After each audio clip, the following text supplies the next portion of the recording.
All right, I'm doing this in one take. I don't care how bad it is. I don't care about anything right now. Opening a beer. This is for you, baby. DethOriginal. It makes me feel things. His crone's like an angel. Poop from the sky. You make my butt quiver.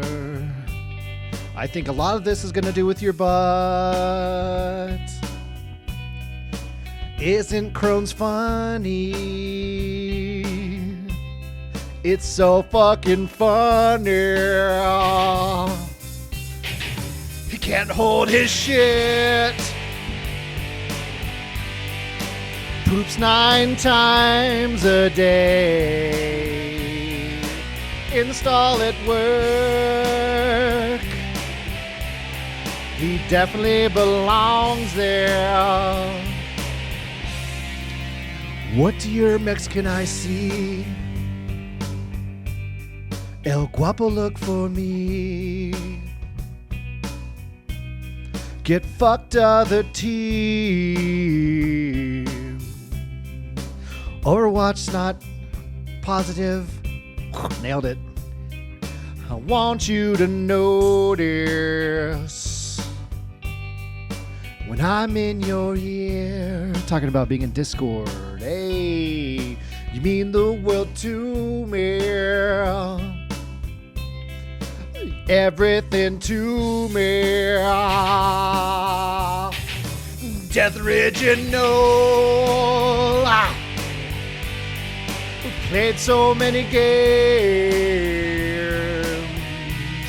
What the next one gonna be? I wanna play more Space Marines. Oh, oh. He's got a music channel.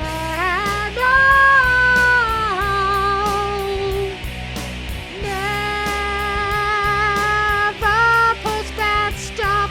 The songs they hit, hit, hit.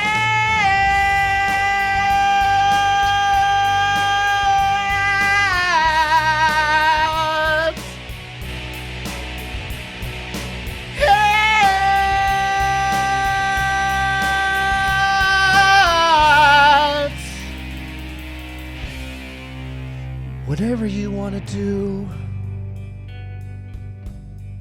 my DMs are open to you, and that rhymed.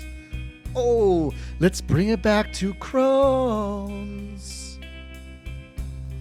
I really don't want to be near your butt. Most people I do, but definitely not you. Hey, I did it again. What the hell's wrong with your ass? Okay, we're done with Crohn's. I like it when you take pictures of you standing in your living room.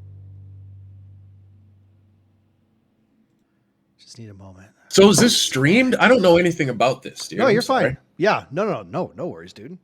You need to absorb everything I make, buddy. What the fuck? I'm a bitch. Listen here. No, this one isn't streamed. It's just me and you. I'm recording it locally, and it's not like a welcome to episode blah, blah, blah, blah. Today we got DethOriginal, you know. I got you. Yeah. It's just a conversation, man. Get meet. We can chat. Let's people in the Discord get to know you better, and I'm not sure that's a good idea. I don't think so either, but we're gonna go for it. I said I'd give it 18 episodes, and this is number 19, so it's time. Oh yeah, so it's time to break it. I got you. Exactly. I see why I'm here. Yeah. I was like, what could I do? I could go on a racist rant. Mm-hmm. Or well, Bub's not here. Yeah. It's like only half his face is talking. It's really weird. Just got I showered and understand. food in me, and like, oh, it's quiet. I've had a pretty crazy couple fucking weeks. So, What's going on there? oh, work's been busy. And Crohn's has been shitty. So I spent like 4 or 5 hours in the getting a CT and some other shit this weekend. Holy and shit! So it's like gotten worse. yeah, Oh, it's starting to shit. come back. Oh yeah.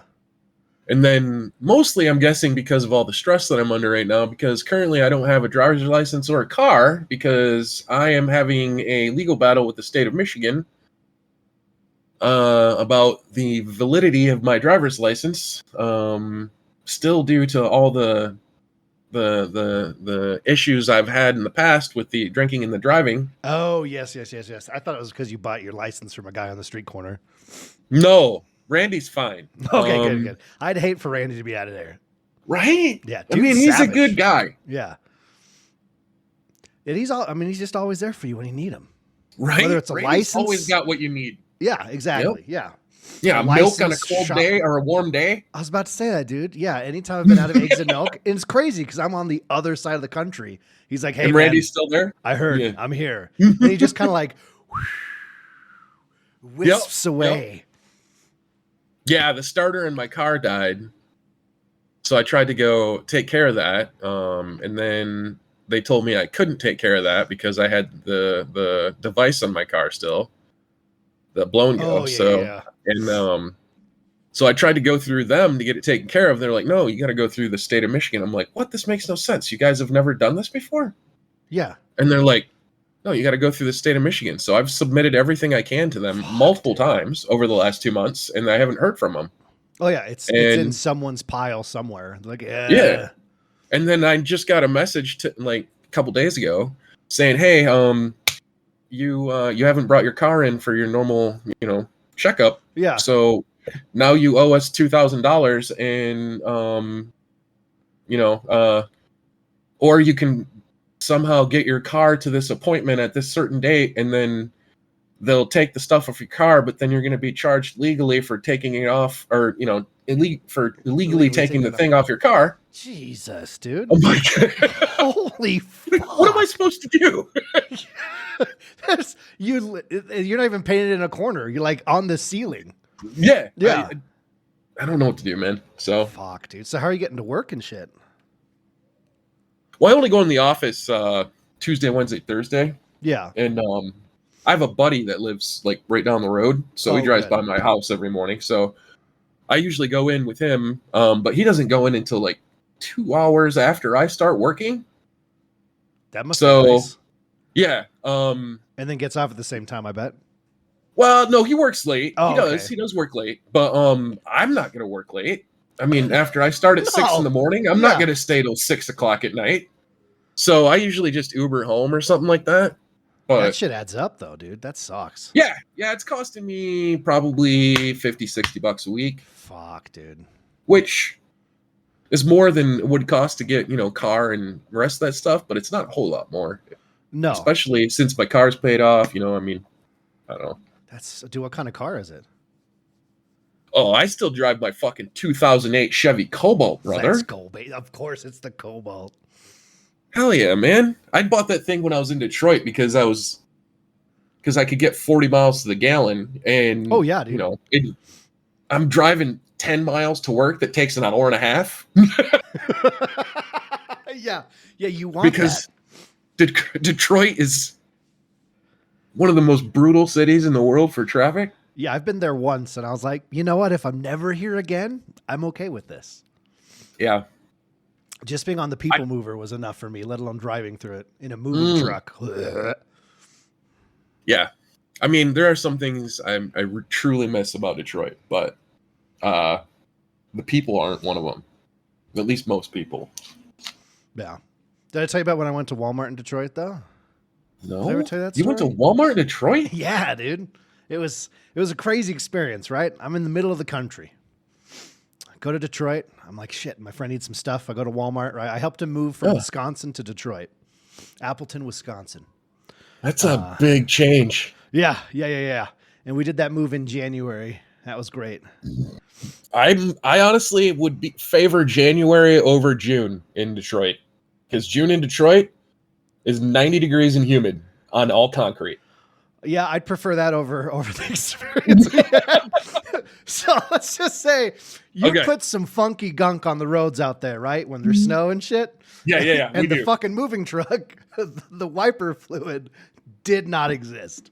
Oh. Yeah. It's like, there's something wrong with the tubing and stuff for it. Like we filled it up and everything and checked it, but there's something wrong with the tubing. And we were already like an hour and a half in.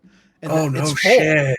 So we're just going to fucking deal with this, right? So I'm like, we're driving through Chicago and I'm like tailgating other semis so water falls off them onto the windshield of the truck so I can get the blades going. My friend would like hang out on the interstate and like dump water out of a water bottle all over the windshield so we could flip it up. I've done that many times. It's a good time, dude. The whole time his dog has an anxiety attack for like 9 hours, is just sitting between us going, "Arr, arr, for 9 hours straight during all this. It was the worst drive of my life. There's like, I felt so bad for the thing. But in the moment you scream, I'm going to fucking throw you out the window, right? But yeah, so we get them moved in. I'm like, all right, I'm going to go to Walmart, and check out the lay of the land here around you where you live. And I walk into this Walmart and it is packed, right? And I am the only white guy in there. Period. Yes, you are. And that was an experience and a half, dude. Yeah, not one that you've had before. I'm guessing. Not from the middle, not being in the middle of the country. No, dude. You go to our Walmart and you're like, hey, there's one. Yeah. It's been days. Yeah. Weeks even. But yeah, I had like camo pants on, my head shaved, and I'm like, oh boy, this is not good. Yeah. But dude, they were so happy to see me. It was awesome. Yeah. I was like a celebrity, dude. They're like, hey, thanks for coming. Like they're all, hey, thanks for coming and stuff. It was awesome. Yeah, that was an experience to be. Yeah, you're like, hey, cool. This is the other side of it. Yep. They're. It's a great. Most of my problem with the people in Detroit was from the white people. Yeah. Oh, absolutely. Oh, 100%. When I moved back over here and I went to the grocery store for the first time and it was all white people, I was like, oh. That's when you start holding your wallet and you're like, what? I was like, I don't know if I trust anybody here. Well, that was as I left that Walmart, went back to their house, and like immediately their white neighbor comes out and it's like, are you going to have stuff on the driveway for long? Like, I was like, immediate. Yep. Thank you, Karen. Appreciate you. But yeah, that was a good time. Really good Chinese food. Dude, holy shit, dude. I was blown away. There's so much good food in Detroit. It is amazing. There's so many Middle Eastern people and so many Chinese, so many Vietnamese. There's an entire Jewish community. There's a lot of Russians. There's so much. It's got such good food. I got to go a Mexican to town. Yes, I got to go to the Detroit Auto Show while we were there because it timed out perfect. Mm-hmm. And there was this vendor there that was hands down the best fucking mac and cheese I've ever had in my life. That's fantastic. Easily, dude. And I'm like sitting there. Obviously, the auto show was fucking awesome, but again, middle of the country, it's just nothing forever. So I'm like sitting there. There's this wall of windows. And you just see the fucking river and then the Canadian flag in the distance. I'm like, this is really fucking cool. Yeah. Should I get a light on? Do you need me to look better? Man. Or can I exist in the dark? Buddy, like normal? I prefer you to exist in the dark. Okay. I've seen your face enough, man. I could close my eyes and draw you. Unless the cops asked me to, then of course I'd forget your face. Then obviously. Yeah. No, sir, I've never heard of this man in my life. No, live. I was just booking this Airbnb. Yeah. And it kept telling me that my what do we call it? Profile picture didn't match my ID. And my ID was taken when I didn't have a beard. Yeah. Oh yeah. It was taken now I have 20 the full years beard. ago. And, yeah. And I'm like, if you guys can't figure this out, I'm not cutting my beard off for this. I'm gonna make Bo somebody else signed for this Airbnb.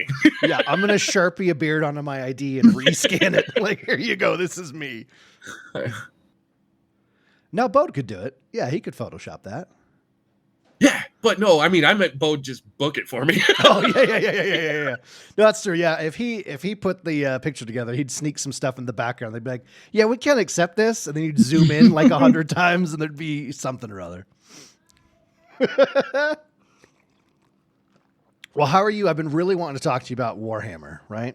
Okay. We got to play it like the day it launched. Yeah.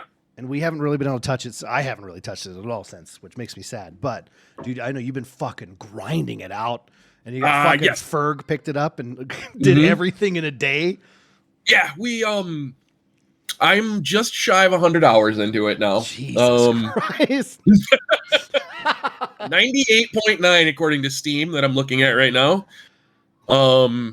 Yeah, I made it through the campaign that first weekend. After you and I played on Friday or whatever it was. I think it was that. Or Thursday. Yeah, like the Thursday. I think it launched on a Thursday. Yeah. So I made it through the rest of the campaign that weekend. I just sat and ground on Sunday. I think I played for like 12 hours straight.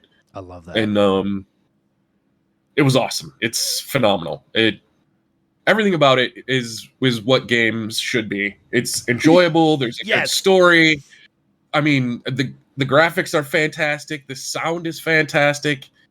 I mean, the characters are great. And it's Warhammer. So, yeah, it was awesome. And then Bode and I had already started playing Operations at that point, but we were just kind of getting into it. Yeah. And then Reeb and Bode and I played that night. And then throughout the week, whenever I tried playing, I usually have a game on when I'm at meetings at work. Oh yeah, yeah, I'm usually playing Once Human or something that's easy to, kind of no look. And I tried that with Warhammer. Not the same. And that didn't work. No, that didn't work. They very much pay attention. The first time they're like, "Mike, what do you think about that?" And I'm like, I think there's 1,500 Tyranids right here. Yeah. For the Emperor? Is that are we good brother. There? Let me tell you, brother. Yeah. But yeah, I played a lot. It's fantastic. I've got my first guy maxed out in Operations. I got the tactical maxed out. Oh, tactical. Okay, that's what I was going to ask. Yep. Yeah.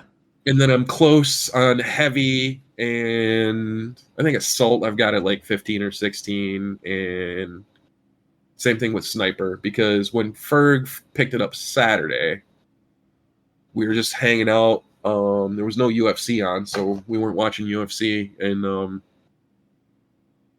he's like, "Dude, I just feel like I should need to treat myself. What are you guys playing right now?" And I'm like, "Space Marine.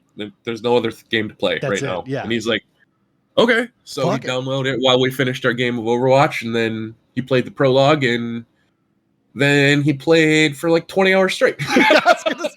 Were you able to listen to him while he played the prologue? Yeah. Was it just a lot of like, holy fuck? Yes. I know. It's so yeah. funny. Like he's getting into the prologue, and I'm like, this is gonna be fun. He's like, what? And I said, there's gonna be certain points where I'm gonna hear you make noises, and and I'm gonna know where you are in the prologue from the noises you make.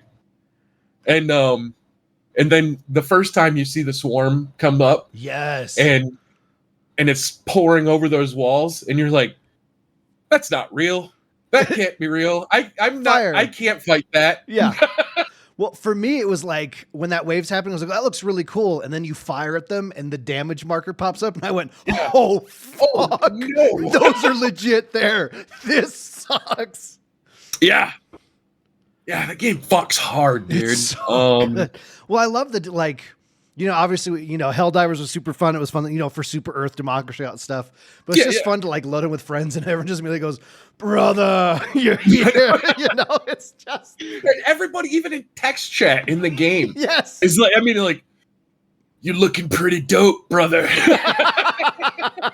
And I even had one guy. Seriously, I had one guy come in on voice chat, and I had just kitted my Marine out as one of an all corn regalia, so yeah. he's all blood red with all the chaos markings and all the rest of the stuff on there. And this guy comes in and he goes, "Brother, I see heresy on your armor." and I said, "Yes, you do." And he goes, "I cannot fight with you." And then he left. like he was fully committed. Like, we could fight together in this mission, but we're, I can't. We're not simpatical. Yeah. Yeah. You're chaos. It's just not going to work for me. One of my favorite things with Warhammer is like the amount of people that are super into the lore and story of it, but have never actually played like the tabletop game. Oh yeah. Like the amount of my friends that I know have never touched a tabletop game ever. And this game launched and they're like, "I'm so excited for it." And they just like vomited all this, like, "I want to do this chapter." And blah, blah, blah. You're like, I had no idea that like you were into this and you were into this. And it's just like a never ending list. It's so fun. Oh yeah, dude. And I mean, obviously I've played the tabletop games and I've played, both minis and RPGs. And it makes me so happy that Warhammer's finally getting some of its due. I mean, it's happened before. They've had some great games. Oh yeah, like Dawn of War and the Total War Warhammer series. What's it? The last few years, they've had some pretty solid games that I remember mentioning. I haven't played any of them, but I always see trailers and I'm like, holy shit, look how far they've come. This is crazy. Yeah, and we played Darktide. A group of us did, and Darktide was super fun. Yeah. But Darktide was really, it came out not complete, is what it felt like. They didn't have everything. They didn't have the full armory system done. They didn't have the full cosmetic system done. So it got old kind of quick, whereas Space Marine feels like it came out as not only a complete game that worked, but it wasn't sitting there trying to nickel and dime you with monetization. Oh, yeah. No, just anything like that. Just the other day, someone was talking about like the DLC pass or whatever. Mm-hmm. And I spent like, it is so fucking hard to even get to the page to let you buy it. I was like, oh, this is different. Like normally it's bam, bam, bam, bam in your face. I was like, what do I have to click? Oh yeah, you got to go into this screen and then this sub menu and then click this guy. And then it pops up. You're like, what? And honestly, I mean, the DLC is just chapter packs. Yeah. So like the first chapter is Ultramarines. The second chapter is going to be Dark Angels. The third chapter and fourth chapter, they haven't announced yet, but every single like game mechanic or anything like that, if you paid the $60 for their game, you get it for free. You're just in, like, yeah. Like a video game. Guns, it's weird. Yeah. New guns, new classes, new maps. It's all there. You don't have to pay for it. Yeah. No, it shocked me when I first went to the customization thing and I was like, oh, like, again, I was expecting like a bunch of pop-ups for a store thing. I was like, oh, okay. Yeah. I just do this amount of this to unlock that and get, okay. Yep. And I see how this works. Progression. All right, let's rock and roll. Exactly. And I think it's funny that the paints, the colors that you get in the game are actual names of the paints that you can buy to paint your minis. Yes. That makes me happy on the inside. Well, like when I was first hearing about it, because I've been around, like we had a Games Workshop near me growing up and I got really into the Lord of the Rings tabletop. You lucky cuck. Oh, dude, it was so good. But Warhammer was always this like unobtainable thing. Even back then, it was like the fucking expensive thing to get into. Right? Yeah. Oh yeah. Holy shit. But it's like, I've always been around it, but never really let myself dive into it. And I remember when I was hearing about the game, I'm like, I mean, like they look awesome as a mini, but like, it's just, a couple big bulky shapes that are painted whatever color. I'm like, there's no way that's going to translate well. And then I load in for that first fucking mission. I'm like, holy fuck, they did it. I know. Just the sound design and the clunky. Yeah. Oh, yeah. What's like it feels like Gears of War almost. That, but like an ode to Xbox 360 days, but polished, Well, yeah. Well, and the thing, it's still funny to me that, when people are like, oh, did they steal this chainsaw from Gears of War? I'm like, let me tell you. Switch that around. Yeah. Let's look just because Gears of War put it in a video game first doesn't mean they had the idea for chainsaws and no. First. I was a very wee little lad the first time I saw a chainsaw on a Space Marine guy. Yeah. Oh man. Yeah. And I mean, there's a lot of people online that are, I don't know, like Legendary Drops and Asbin both got in trouble for saying that this is, this is something that we've been missing in gaming for so long. Oh yeah. And they've been attacked by Forbes and a couple other people for like, you know, like saying there's nothing wrong with current gaming. There's nothing wrong with all. Really? Have you not seen what? Yeah, you have not seen what happened to Concord, Yes. Anthem. I mean, those are the two biggest. But I mean, there's been so many of those. All these AAA or fucking the pirate game, whatever the fuck that was. Oh, Skull and Bones. Quadruple A. The quadruple A game. I forgot they made that on the world's first quadruple A game. It'll fucking blow your mind. Your pants will melt. You mean the arcade pirate ship game? Yeah. Fuck off. I'm pretty sure I saw that in Atari. yeah. With the same mechanics from an Assassin's Creed game 30 years ago. Awesome.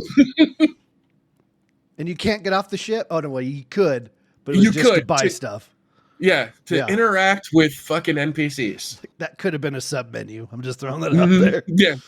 Wow, look at it. It would have worked better. It probably would have cost you $100 million less. And you probably still would have sold the same.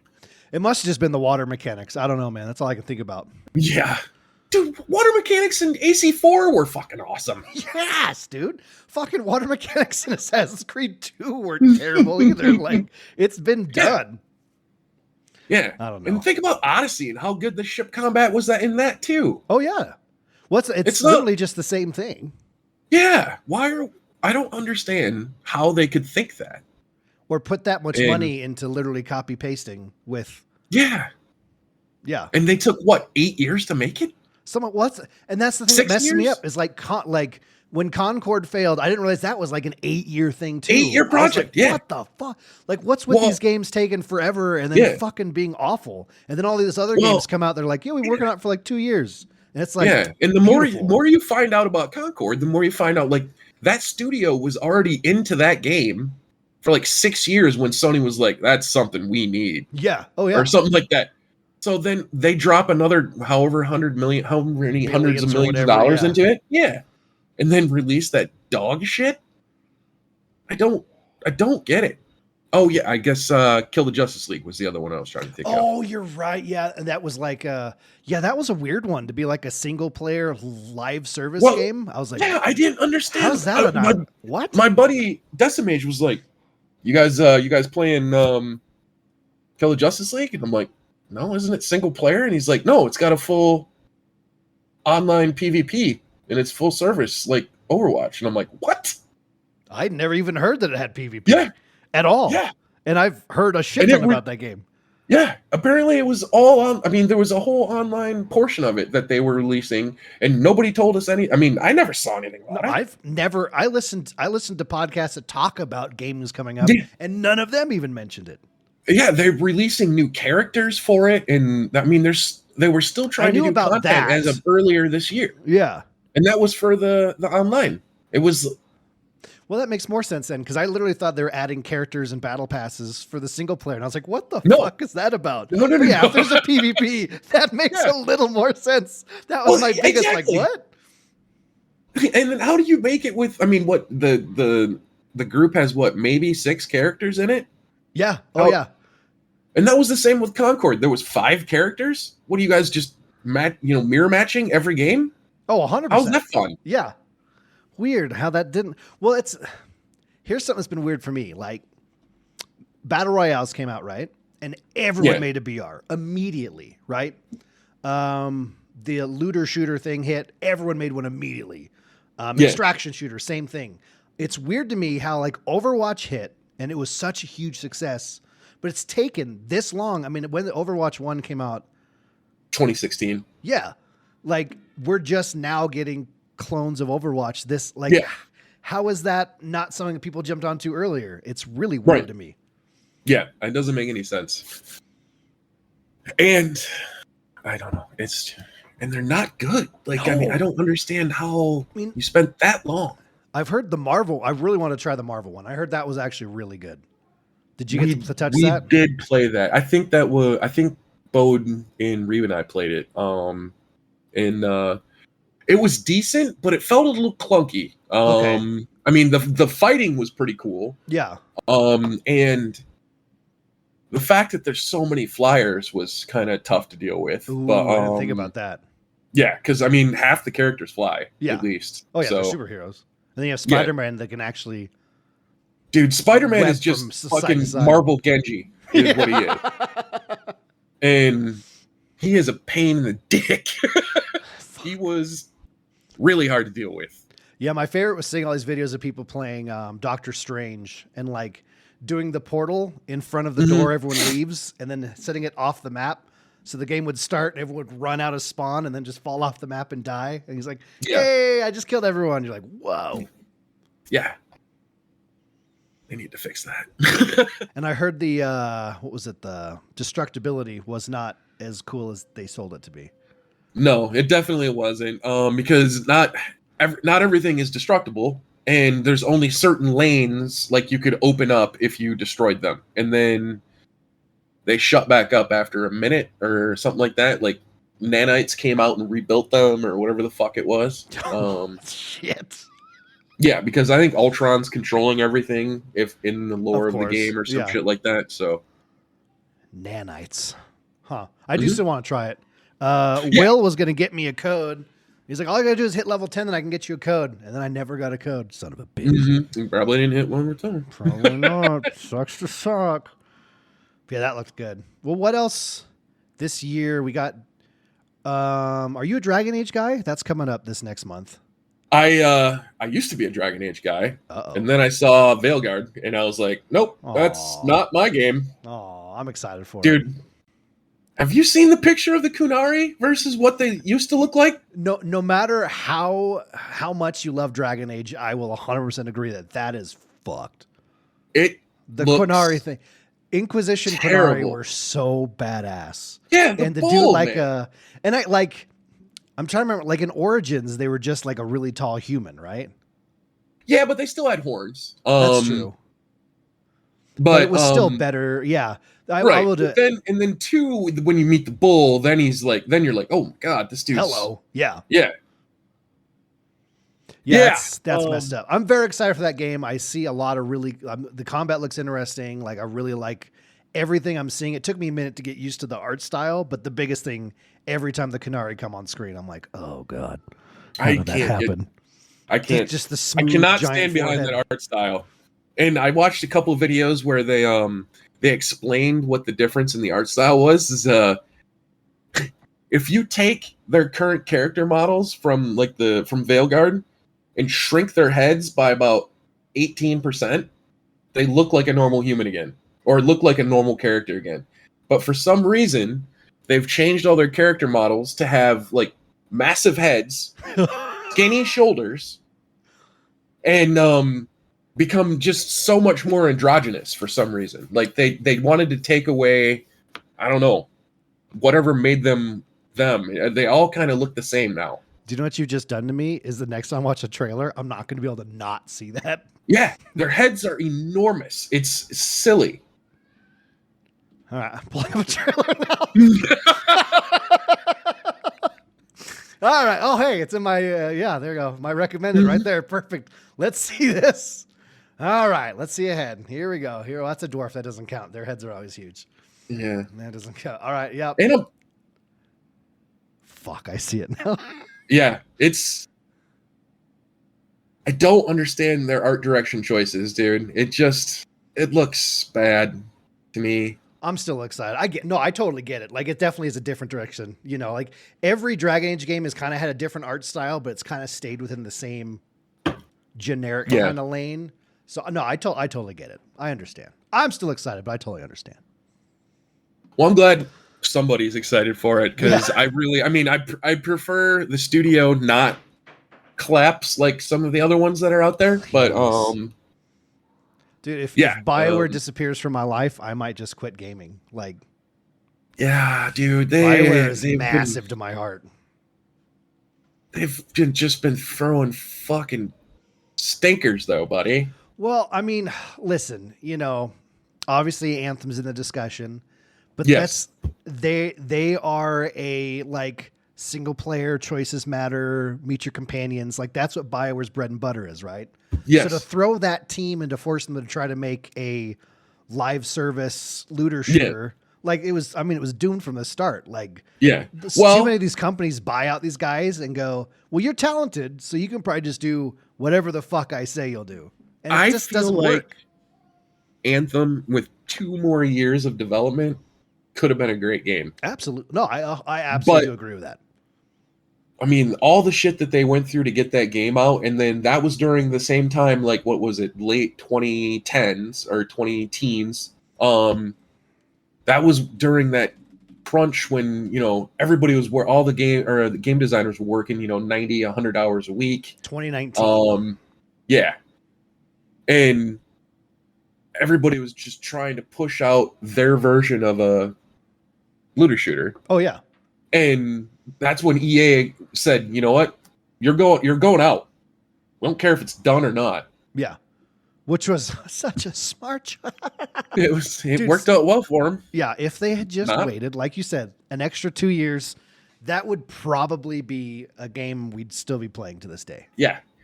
Because let's be honest, the movement in that game was some of the best that I've seen. Honestly, the world was gorgeous. The combat was fun. Yeah. First Descendant stole all of its movement from it, in my opinion. When I first, which again I only played it once because I think everyone was like First Descendant, and then I installed it, and then the next day everyone was like, "What's the fucking game?" Once Human. Yeah, Once Human, and I was like, "All right, I guess I'll jump over there now," But yeah, the one day I played, I was like, "This is just Anthem without jetpacks." Yeah. Well, if you'd have played for another day, you would have gotten through all the content. I mean, until you started repeating the same mission type. Like, there's only 3 mission types in that game with 3 boss types, and then you play those over and over and over and over and over again. Yeah, I was glad I didn't jump into because I remember watching like a streamer playing it, and he was doing like dungeons or raids or whatever over and over and over again, and I was like, this is just the same room. It's a different, but it's okay. So that was one of those. I was like, I'm glad I didn't do that. Yeah, it was really pretty though. Yeah, we really tried to make us get into it, and Bode and I were not having it. No.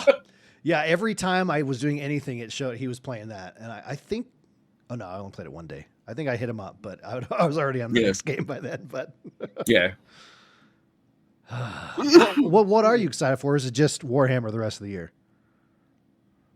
Well, Frostpunk 2 just launched. I've been excited about that. That came out this weekend. I almost bought it. Thankfully, I didn't because it's on Game Pass. So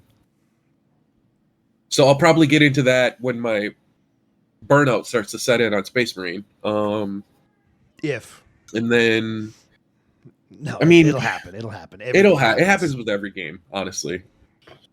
Excuse me. Fuck, man. Yeah, Frostpunk looks good. Let me look at my wish list. Hold on. Okay. Yeah, I've been seeing. I forgot that launched. I've been seeing a couple. Like it pops up in my TikTok feed a bunch, and people that are just like trying to figure it out and building these insane cities and going, well, I guess I can just AFK it for 30 hours because I built the perfect town. You're like, holy shit! And it's like sprawling. It's really cool looking. Let's see. What do I have on here? I have Falling Frontier, which I've been waiting for 4 years now. So I don't know if that'll ever come out. It's made by one guy, and it's one of the most beautiful. It's one of the most beautiful looking like capital ship combat games I've ever seen. Ooh, it's an RTS. Yeah, and it's. Ooh. I don't know if it's ever going to come out. Honestly, I added it in 2021. So I need this Acura ad to end so I can watch it. There's that. I was excited about Homeworld 3 until we played the beta, and it was hot garbage. Oh, dude, this looks great. Yeah, the graphics look insane. And the ship management and station management in that game looks incredible. I was just watching Space Combat and like zoomed in on a asteroid with a fucking base on it. Holy shit. Yeah. And it uses real physics too, which blows my mind that guy coded all that in there. A game done by one person is going to pull that off, though. It's always that one guy that's like, I love trains and coding. I love that you put trains on there. Hint, hint, wink, wink, nudge, nudge. Yep. Yep. All right, I'm adding this to my list now, and we can both never experience it together. Yay! Yep. And then Vampire the Masquerade Bloodlines 2. I've been waiting for that for 10 years. Jesus. It's Bloodlines 2? been it's changed developers a couple times. It's changed release dates multiple times. It's now been pushed to 2025. Oh, this looks interesting. I don't know if you ever played Vampire the Masquerade, the first one, but No. it follows the actual role playing game. But Oh. it's a first person RPG. Excuse me, third person RPG where you play as one of the vampires in that world. That trailer wasn't good, but it was a very poorly done trailer. But yeah, well, the gameplay it could have been great. One of the ones from 2016 or whatever it was that they first announced it. 7 months ago. Oh, that wasn't too bad. Yeah. The gameplay looks great. It was everything else there. I think it was just kind of awkward. Oh yeah, there's a bite with a neck twist. Oh, let's go, baby. Yeah. So there's that. This is all junk. This is all old stuff that I have on here just in case it goes on sale. Well, that's what I like with you is like you are all like, some of us are like, oh, what's coming out in the next 6 months? And you're like, I backed a game 15 years ago that hopefully comes out in 20 years. Like your list of those games is incredible. I have a very long backlist of games. I'm still pretty excited for MechWarrior 5 Clans. Yes. Because from the looks of the trailers and the rest of that, it's a whole new game. With a whole different deployment system and all the rest of that from the original MechWarrior 5. So, I mean, it would kind of have to be because you're playing as the clans now instead of the original. Oh boy, my BattleTech lore isn't quite as good as some of my other lore. Well, you also have Warhammer lore flooding through your brain all the time right now, so that's true. It's hard to flip that codex around. But are you going to be doing the Monster Hunter Wilds? I know Fergus probably going to get fucking nuts in that. I'm excited for that. I probably will if there's a group playing. Because I enjoyed. Well, I don't remember which Monster Hunter I played. It was one of the open world ones. Well, yeah, I'm trying to remember which one. Not the one that came out for like Switch and shit. Right, the one before that. Was it World? It might have been World. I don't remember. Yes, Monster Hunter World. That's the one. Right. Yeah. I touched that a little bit, but I didn't have anyone to play with, so I kind of fell off quickly. But right, and I played I loved. Yeah. Yeah. Let's see. Yeah. Upcoming releases. What do you got for me here? I'm not a Path of Exile guy, so I'm not really excited for that. I know a lot of people are. I saw that there's a Civ 7 coming, and I'm not a big I've played all the Civs.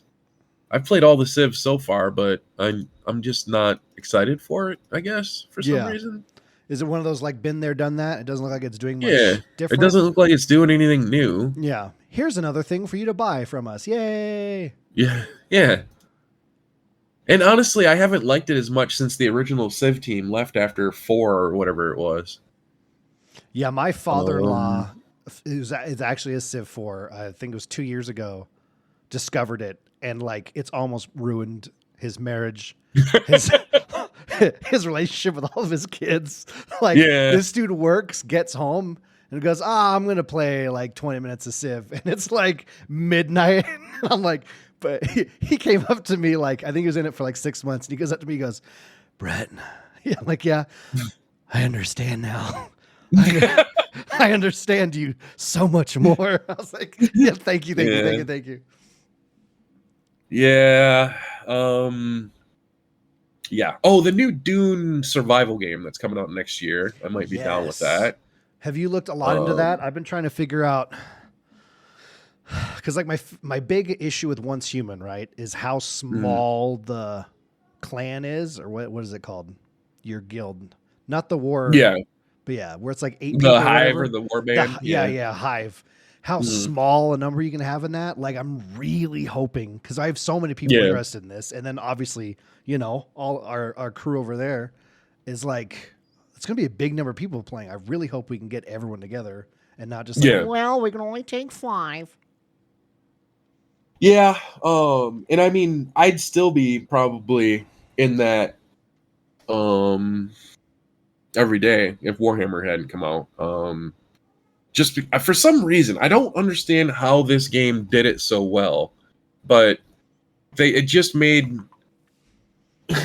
all the chores fun for me somehow. I don't know what it was about mining and collecting shit and farming in that game that made it fun for me, but it did, and I just enjoyed that a lot. So It's funny is like I've lost so many hours to that game, right?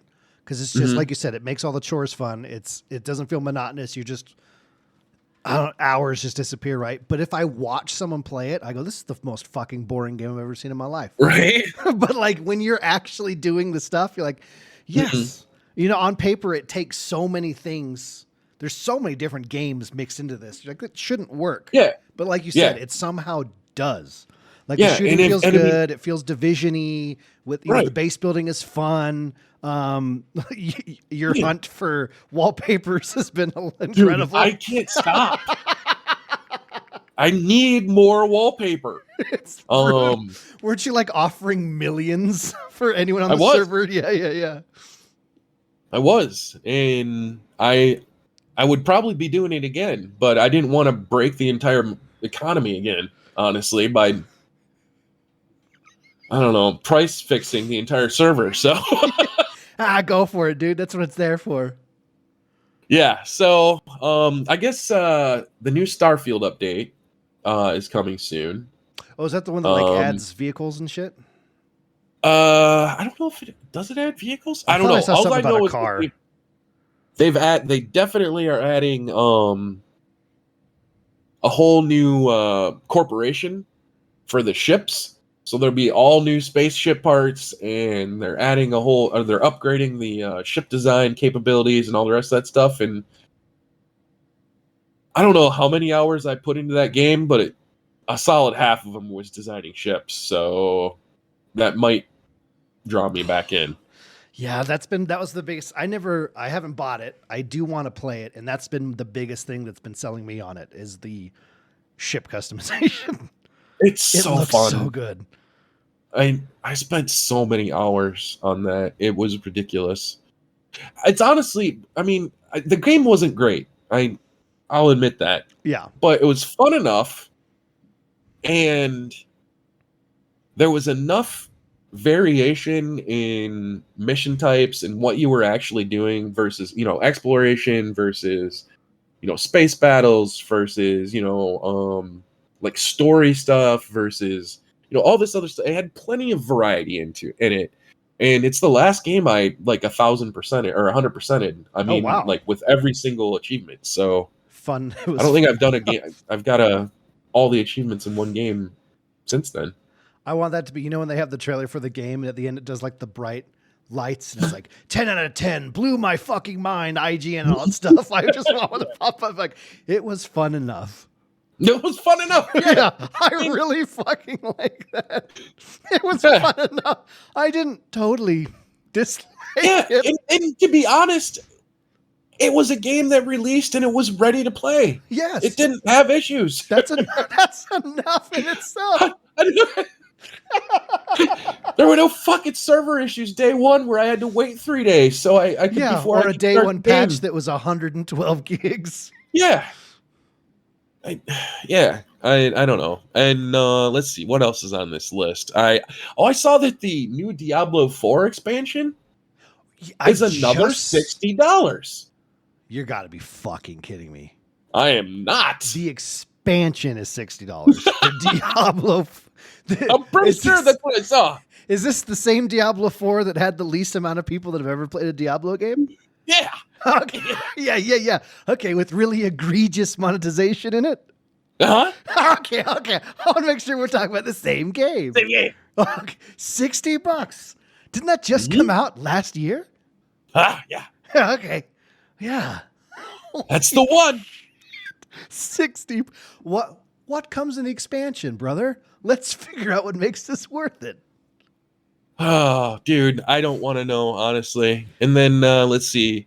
I think New World Eternum, aren't they charging another $40 for that? That's They just are. basically for the console release. But then Reed was saying that they finally added voice acting, cutscenes, all the rest of this stuff. So what have we been doing on PC for the last 3 years? Just beta testing?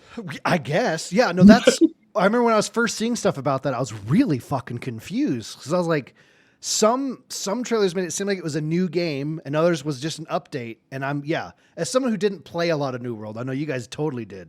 Like, Yeah, I'm very confused what the hell it's supposed to be. we fucked hard on that game. Yeah, Um, because there's it was like super. a whole new Yeah. player experience, like a whole Yeah. cutscenes, and like it feels like a single player game, but it's still an MMO. And yeah, I don't know. It had some cool mechanics. It really did. The I whole loved cutting trees. taking control of cities, like fighting wars to take yeah. control of territory, and those territories had access to certain things. So you would still have to either fight to take other territories to get those accesses or trade with those other factions. And it was neat. It had some cool mechanics. But yeah, I got into it a little late because you guys had already been ripping and roaring. And so I just felt real behind. But like keeping up with Bode's daily drama of inside the clan and everything was just like, I woke up every day giddy to check my phone. I'm not even kidding. Like that was the highlight of my life. I was like, all right, what shit went down that Bode had to put fires out in? Dude, it was so fun. It was so fun to see the amount of drama that he had to deal with just from people being, I don't know, children, basically. Yeah. And, it reminded me of like old school like clan games that we used to play in like the 2000s, where you'd have a clan of like 60 people and you'd have your own Discord didn't exist. So you had your own forum that you guys all posted on. And then people would get into petty arguments over dumb shit in like, oh no, our team is the one that's going in for the tournament this weekend. You guys can't play. And then they'd argue about who's better and my stats do this. And oh my God, I'm like, oh. The amount of random forum sites I signed up for back in the day. Dude. I miss forums. Like I'm going to be, especially like when I worked security all night. That's all I did was just chat on forums all night. Yeah. Every night. Same. I loved it. I miss it. I mean, I didn't do security, but I chatted on forums a lot. Yeah. Well, you kind of did. You did security for yourself. And that's important. That's did you lock your door? Kind of true, actually. Yeah. Yeah. If only it was a little more, wouldn't have car problems. Womp womp. Yeah. So, I mean, honestly, dude, I'm looking at this list and there is not shit coming out that I'm really excited about. That's all right, man. We got Warhammer right now. Sound Dragon. Next, I mean, as long as we have one good solid release a year, I'm happy. We still have our good catalog of shit to play in the back end that's still fun to grind out. That's true. Well, and that's true. There's been games that I've had a bunch of updates that I haven't gone back to. I've got like almost 1,000 hours in Farthest Frontier, and Farthest Frontier. They just added some more buildings to add to your city, so I will probably go. Dude, it's one of the best idlers I've ever played. It's so fun. I forgot I add this to my list, and I need to get it. And then let's see, Sins of a Solar Empire 2 came out, and I got maybe like 15 hours into that before Once Human came out, and so I'll go back to that at some point. War Tales has got like 3 huge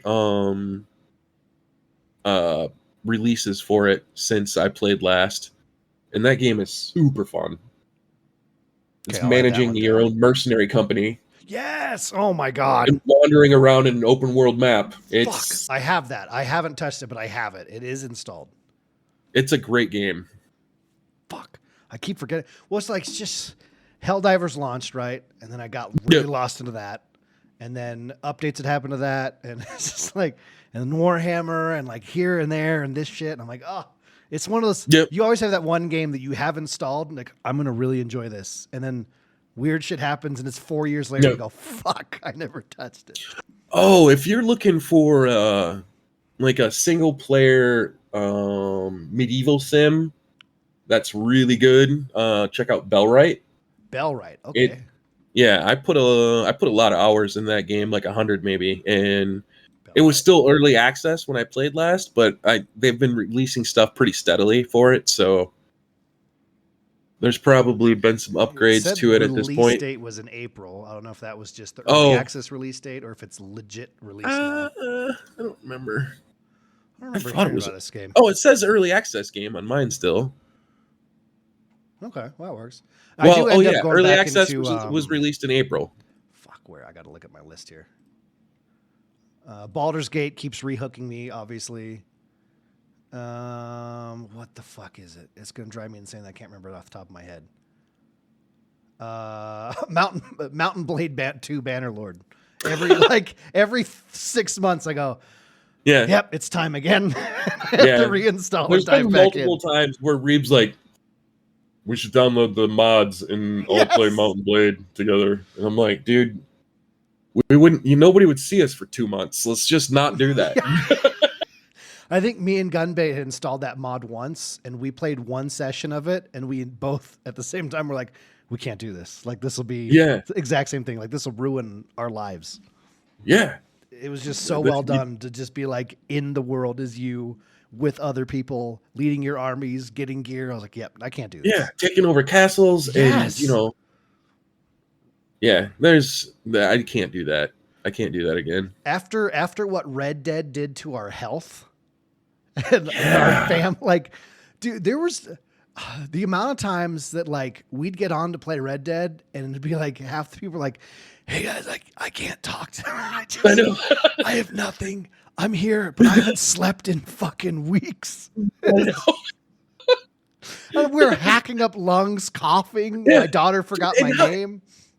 And the thing is that, everybody would sign off, and then I feel like all of us would be like a half an hour later, like, I could probably get another wagon ready for tomorrow.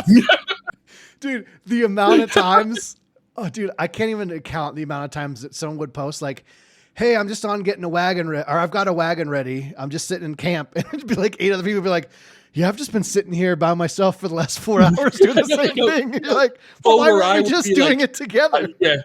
I've been sitting on the river fishing for 4.5 hours. Yes. Dude, I can't, I again. Have 722 salmon on me right now, and I can't move. The fact we literally unlocked everything you could on console, and then it launched on PC, and we're like, and did it again. Let's fucking do it again, boys. And it never got old, man, until they stopped updating it. But like, there was never a moment where it was just like, this I should be doing. Not only did they stop updating it, bro, the big kick in the dick for me was when they changed the gold system. Yes. Yeah. You were grinding gold like it was nobody's business. Off. I was so mad about that. You're the reason they patched it, right? It was in the patch notes. Because I was exploiting the system by doing what they said to do. Because DethOriginal has become unstoppable. We must turn this feature off. If they don't want you to exploit a monetary system in a game, don't put it in. Amen, brother. But yeah, dude, and I remember like, bless my wife, because even she was like, she's like, hey, could you do more stuff with us? But also, I just really enjoy hearing how much fun you're always having. And I was like, thanks. But yeah, it's a problem, dude. Yeah. That game was far too good. It breaks my heart, man. I've been tempted a few times to be like, hey, who wants to, like, as big of a fucking game? I'm like, I will reinstall it to do wagons for one weekend and then uninstall it. Like, I want to feel that again. Do you want to do it? Shut up. You got any more of those wagons in you, Deth? Huh? Shut up. You do some fishing in Blackwater? Do some legendary bounties? Huh? Huh? Fur could ride shotgun and give you hand jobs for shooting birds. Well, that was another beautiful thing is there'd be like a daily to shoot 3 birds for a moving train. And we'd be like, that was funny. And then before you knew it, we were still on a train 4 hours later shooting birds. Yeah. Yeah. Yeah. And then we're like, fuck, I just spent $500 in ammo. Yeah. And then those poor fuckers gave us our own bar with a band that we could interchange and play the instruments. And there went another 50 hours. Dude. There are so many stories, like some of my favorite gaming stories of all time, all originated in that game. And it's Yes, all hands down. I don't think there's ever going to be a game like that again. I mean, Bode and I honestly thought Once Human could at least get close to it, but it just, I mean, as much as I like the setting of Once Human, it doesn't draw that out of me like fucking Red Dead did in the cowboy feel. Well, and just like for giving everybody hand jobs. Yes. And Reeves' fucking plethora of characters that were all terrifying for many different reasons. Stinky, dude. Stinky is the fact that he literally, like, every time he logged in, he tried to sneak up on us like fucking naked in a bush. Dude, it gets to the point where anytime I was on, I'd be like, I know he's here. Yeah. Yeah, he's naked in a bush. Hey guys, how you doing? It's Stinky. Or he just throws stick a dynamite and you just go dip into the bushes. The hardest, honest, and I'm glad it was on stream, but to this day, I think, and I laugh at most anything. Like, it's very easy to make me laugh.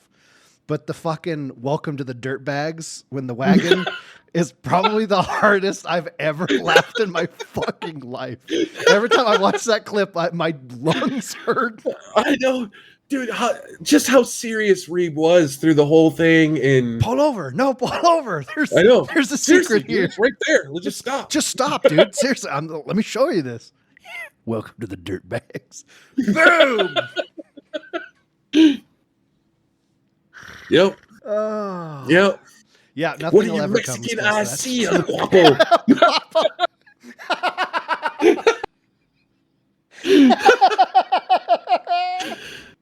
Then I had the Native American character that didn't last long because Ferg was super racist. Yeah. And it was really quick too. Yeah, it was like immediate. You learned a lot about your friends in that game. Oh man. Fuck, that was funny. And then Reeb had the most handsome character you could make. He had the ugliest thing you could make, and another character that was hands down the handsomest cowboy and he kept doing you've ever Captain seen. Morgan pose on everything. Yes. Dude, and like when we were running out of stuff to do, and I mean the Bode game nights where we do like the hide and seek thing in the mansion or the wagon races around Saint Denis in the snow, like. Fuck, dude. Nothing will come close to that. And like you're saying, like Once Human, even Josh, like Shondo, was like, it's almost giving me Red Dead vibes. And I'm like, 100%. But it's just that the fluidity of being able to just like naturally fall into anything on the sidelines in Red Dead was unmatched. Yeah. Yep, it was.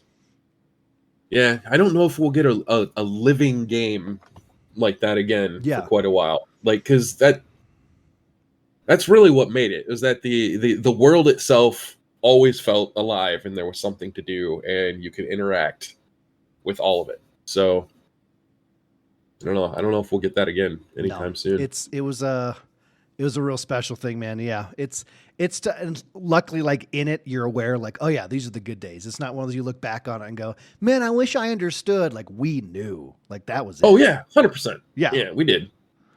If we could get Red Dead Online, right, but with fucking like swords, bows, and dragons, I'd be so happy. Hey, no, dude, you know what? Like, what? So Cyberpunk 2077. Yes. The multiplayer that they promised us that never happened because of how the game launched. Yeah. It literally sounded like Red Dead, but Cyberpunk. Fuck, and I was like, dude. Oh my god. I would have. If we could get this all in. Yeah. It sounded absolutely amazing. And I watched, I mean, it was up until about 6 months before the game launched, and then they pulled all the multiplayer videos and all the stuff about what multiplayer was going to be and all the rest of that stuff, and just acted like it didn't ever exist. Yeah. But I mean, and that game has been updated a shit ton. It looks great, but yeah, never. Oh, I got that fucking love that multiplayer. game. I mean, I know it sucked for a lot of people when it launched, but I mean, my PC was plenty big to run it, and granted, the AI wasn't great, and the T-posing sucked sometimes, but man, it was a fucking great game, and I played all the way through it at least 5 times now. I love that, dude. It's a great game. I watched that. The fucking Netflix show was phenomenal. Oh yeah, dude, That so was good. great. Yeah, I haven't played the game, just again because of how it launched. I just never got around to it. But fuck, dude, that show got me so close to be like, you know what? I think it's time. I mean, at some point you really should, because I feel like it's I mean, there's really no sci-fi story like RPG game that can compare to it. And I love except that, for maybe the old the old Deus Ex games. Oh yeah, or Deus Ex, whatever you want to call them. Yeah, Deus Ex, Deus Ex, yeah, whatever you want to call. Yeah, right. But yeah, dude, I'm always searching. Like, I play a lot of multiplayer games, but that single player RPG, open worldy kind of thing, it's just, I don't know, man. Sometimes you just need that. Yep. And I mean, I think Deus Ex is probably one of my top 5 series of games ever, and then it made my heart hurt when they announced whatever it was late last year that the series is over, and I'm like, God damn it. Because I saw Elias Tefexis. I follow him on Instagram, who played Adam Jensen. Yeah. And I saw him announce it on Instagram. I'm like, no, Elias. Say it ain't so. I trusted you. Damn, he was pretty bummed out because Adam Jensen was a fucking awesome character. Well, it's one like no game series truly dies, right? Like if there's enough people that want it, you could have a surprise announcement in like 5 years. That's true. Hopefully. And I mean, Eidos is just not, in a place where like they were in the 2010s or the early 2010s. They're just the studio's not big enough anymore. No.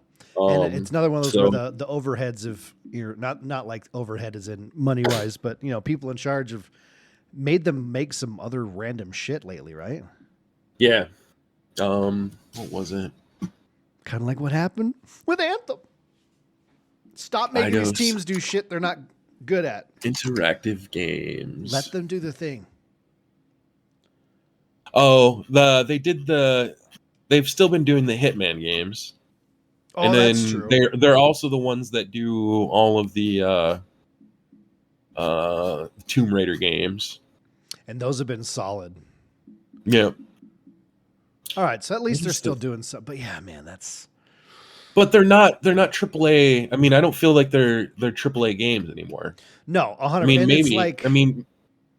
There's not a lot of good there's a lot of sci-fi light. You know what I mean? Yeah. Like they kind of borderline it to be like, look, we did just enough to get you interested in this, but like, just that absolute deep dive into what a sci-fi universe that feels alive and can be, just no one wants to do, but there's such an audience for it. It blows my mind. All right. How much is Cyberpunk? I'm going to look it up right now. So I'm trying to think. Before we transition, can I run to the restroom? Absolutely. You can. All right. When he says transition, it means we're going to become females for the last half.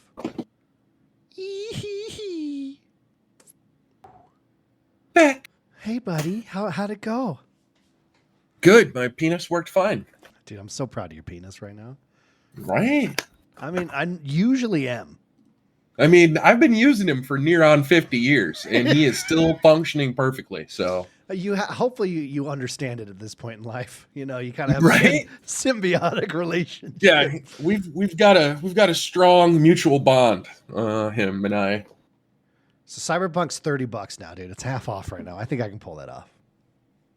Hey, I mean, it's definitely something that you want to try. Yes. Well, I know it's right up my alley. Like, I know I would be obsessed and fall in love and just like complete.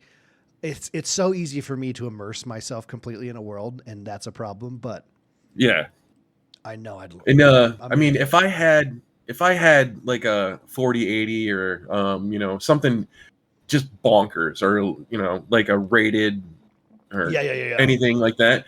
I don't know if you've seen some of the 8K mods Oh for yes. Cyberpunk, but it looks Fuck. like you're walking in a real fucking city. It's terrifying. And yeah. And driving the motorcycle, like the videos of them riding in a motorcycle at 8K, I'm like, oh shit! I'm actually on a motor. You know, You're just watching their power bill go. Yeah. Yeah. I'm fucking sitting there dodging in my fucking chair, like. This like, and that's modded and stuff. Like, we're not far from games itself just launching and looking that way. It's crazy. But I was going to ask. I mean, oh, you go ahead. You had a thought. I don't think I did. Okay, all right. I respect that. I can just spit words nonstop, but Yeah.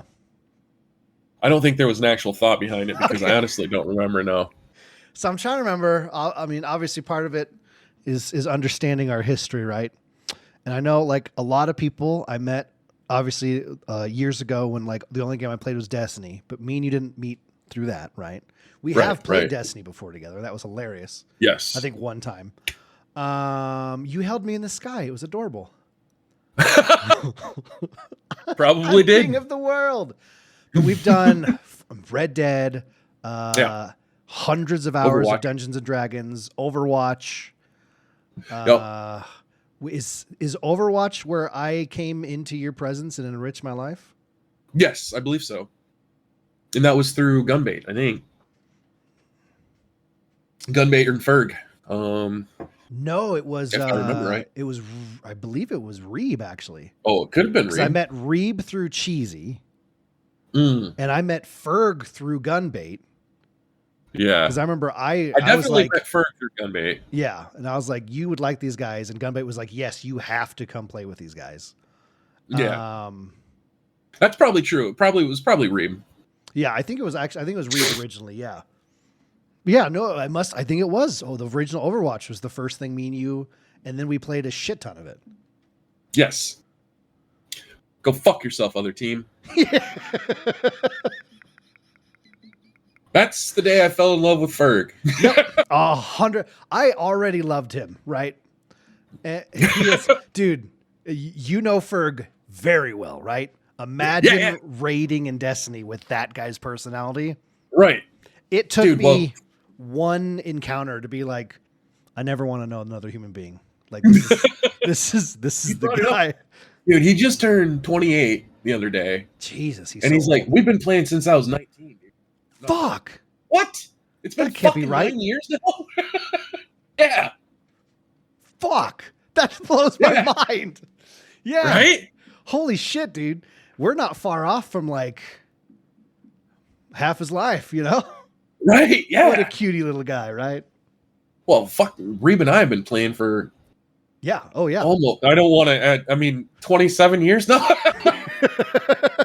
Well, that's what me and Russ on the last episode of JSG were talking about that, and we've been gaming and friends for, I think it was 21 years. We decided, like, it's just crazy to get to that part in your life. You're like, oh yeah, I've had friends for that long. It's insane. Yeah. Yeah. It's crazy. And I can count on one hand how many times Reeb and I have met up in real life. Yeah. And we've never lived. I mean, I don't think we've ever like officially lived farther than an hour from each other. Well, you know, yeah, it's a Michigan hour is like a London hour, you know? It's funny, but I mean, yeah, we've been inseparable for fucking, since Gears of War. So, fuck, dude, yeah, holy Gears of War, holy shit, that's a while ago. Well, I wanted to ask you, I was gonna do it off the pod, right? But like, it's just it needs to be done, right? All right, okay, so we're gonna be playing D&D again together very soon. I'm so fucking excited. It was Red Dead and then D&D, you know, with the crew is like two of the best moments in gaming for me. Fucking Dumpstead All-Stars. Did you check that out? Twitch.tv Dumpstead All-Stars. I got to fucking try to remember all the login information so we can do that again. Right. But I think I logged in there not too long ago, but Yeah, I went to the page and watched a bunch of clips the other day after we talked about playing Mhm. again, and I was like, Yeah, yeah, I'm yeah. just gonna go down memory lane here, and that was really fun. But okay, so choosing our races in the how do you pronounce Simbarum? Simbaroom. Simbaroom, Yeah. right? Okay, so I got to find your picture of the races, and you're saying Excuse depending on me. what you choose changes how everything works, right? It doesn't. It's not necessarily going to change. However, it's going to be change the party dynamic Okay. because of. I mean, basically, the game's about colonization and how that affects the people involved. So you've got your humans that moved in and stole everything from the barbarians and are trying to take what's left from the Fey folk or the elders. So if people are going to play the Ambrians, the human colonizers, it's definitely going to be a role playing situation, if you want to call it that. If there's elder folk in the party, because you're Okay. kind of diametrically opposed to each other's philosophies. That's in okay. How do dwarves work here? Dwarves are completely different than all other RPGs. They're not your stout bearded under the mountain. Yeah. Let's Oh, go look to at work. me. Let's go on. Yeah, Yeah, there's gold in them no, there hills. they're nobody, including the elder races, other than the dwarves, know where they actually came from, or why they exist in this world. They are extremely secretive. It's very rare for a dwarf to wander out of their enclaves. But they're usually quite quiet. They're very stoic, and they don't intermingle with other races very often. Most races look down upon them because basically they're smaller Short. humans. Yeah. Oh, okay. Do they have French Um, accents, or what kind of accent are we talking about here? oh, wait, I'm a dwarf. Baguette. yeah, I don't think they left. Well, then I can't play that. Yeah, they're a strange race. But like I said, something different, completely different than what other dwarves usually are. Just like the elves in this are, I mean, like in all of my favorite fantasy series, the elves are the Aboriginal or native people that just are defending what's theirs. Yeah. You know, instead of the high elves or of Tolkien or any of the rest of those things. Hey, we're better than you. Yes. Yeah. No, that Yeah. picture you posted, I was like, fuck that. Like this dark Yeah. again. Well, not again because we haven't mentioned it, but like this is going to be like a dark fantasy Yes. style, which I did. Russell, right? Yep. I was in a game he DM'd for a few years, and it started out. He told us it was going to become dark fantasy, and we're like, oh, okay, whatever. And it started off like normal, fun, happy D&D stuff, and yeah, very quickly it was like one day it was just like, and then the world was in trouble. Like, what the fuck just happened? Like it got fucking dark, and I've missed that. It is so fun. Yep, and it's I'm gonna try. I mean, I'm gonna run the base adventures for it because originally when this game came out, however many I backed it on Kickstarter. Yeah, I'm shocked. Fucking like 8 years ago. Yeah. And it came out in all Swedish, and then I had to wait for the translation because it's a Swedish game. Yeah. And then I had to wait for the translations in English. How the fuck did you even find? Well, I guess you have a certain web Kickstarter. page. Yeah. I'm in there all the time. I'm a whatever you call it, super backer on Kickstarter. I'm kind of a big deal there. Holy, do you put that in your dating site info? Yeah. I want everybody to know that I've backed almost 100 games and spent nearly $10,000 on Kickstarter. That's what I want people to know about me. That's how I know I'm going to get the puss. So anyway, so I waited for that to come out in English. Got it, and I was like, Jesus. I hadn't even read the game yet, but I saw the art, and I'm like, fuck, I need to own everything that involves this art. So I bought literally all the books. I love that. And then, like a year later, 2 years later, they're like, hey, we're re-releasing in all 5e. I'm like, you're a bunch of cunts. And then I spent all that same amount of money to get all the same books, but in 5e. So what was it closer to before? Was it like Pathfinder more, or like was it just No, its it was completely its own thing? system. It's completely its own system. Interesting. And it had been around in like a smaller community in Sweden for a while. Yeah. And a lot of the dark fantasy element of it comes from like, Swedish mythology, about elves and trolls That's and ogres badass. and that kind of shit. Yeah, they have really cool shit. Yeah. So I got into it, and then I started reading about it, and I'm like, man, I would love to run this game someday, but we just hadn't had a chance. So, and then, we put it up for a vote, and you guys seem to be down. So, well, and you're great. I mean, so in Dumpstead All Stars, right? We had I DM'd a thing, Bode has DM'd a thing, and then you've DM'd a thing, right? mm-hmm. And which is really fun to interchange people. So you don't have anyone being the forever DM, which is awesome. Right. But like, and everyone's style is fantastic. And not to, I want to make sure everyone's on the same level here, right? But I have to say that you're phenomenal DM. Thanks. I've been doing it for longer than most people, so yeah. I don't want to say it in a way that also shit on Bode, because he also is incredible. I love Bode stuff. Don't get me wrong. That campaign is some of the most fun I've ever had in D&D, right? Bode and I were just talking about this. Yeah, go ahead. The other day, and your campaign is the only campaign Bode and I have ever been able to both be characters in together. Oh, really? And yeah. And I mean, we played D&D outside of our group and all the rest of that stuff.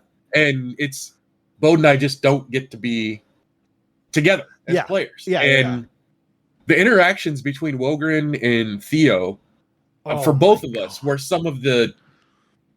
It was so fun, dude. I mean... Dude, yes. When Wogren would just say, the deer says, we got to go this way. And Theo's like, wait.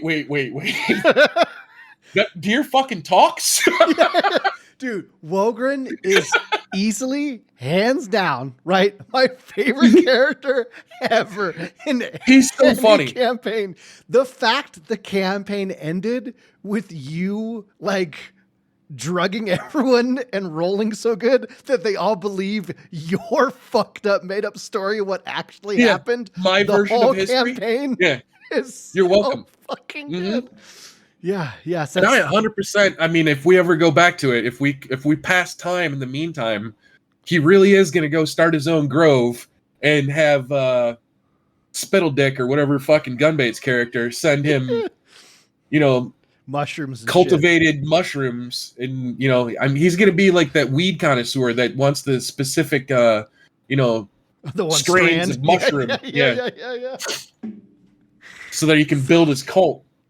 Do that fucking Druid Grove where you're just like, I guess you just like started doing the dance. I convinced Theo to do the tree. Do the tree dance. Like, yeah, this is 100% how we do it. It's the this only is way how we do it. See. Yeah, we had a good time. Yeah. I do want that one to continue. I'm not in a rush, but just for the fact that Bode said that, Theo's entire thing is everything we've played in his campaign. And I'm like, I really want to see what the fuck he means by that. Like, where does that come together? But yeah. Yeah, that'll be fun. And I did have a good time running Carbon. Carbon was fun, dude. I've never done something like that. It's the first cyberpunk campaign that I ran. Yeah. And I really enjoyed it. The things I didn't enjoy were, you guys didn't get to see it, but it was just, or I guess you did when you were reading the books a little bit, but just the way those books were put together and managed, chapter-wise and writing-wise, were just real shit. Oh, absolutely. It was a pain in the ass to look anything up. I can't imagine for you running it. Yeah, it was a nightmare, but I mean, it was still fun. What are we going to do about these fires? Fucking Gunbait. And I mean, it created OSA, which is, I love OSA. Yeah. I mean, as soon as we started talking about characters, and I mean, I threw it out to you guys that, if you really wanted to do something big with your backstory, just get a hold of me. Bode was immediately, he's like, listen, this is my idea. This is what I want to do. Is it possible to do this? And I worked with him for a week or so beforehand. And that's why OSA came out the way he did. Just so I mean, he was great. He was really great. And Bo texted me the other day. He's like, Osa was born today. And I was like, because in the lore of that game, you're right. Osa would have been born in 2024. I love. He has got to be one of the most interesting people I've ever met in my life. Yeah, Osa was born today. he's good.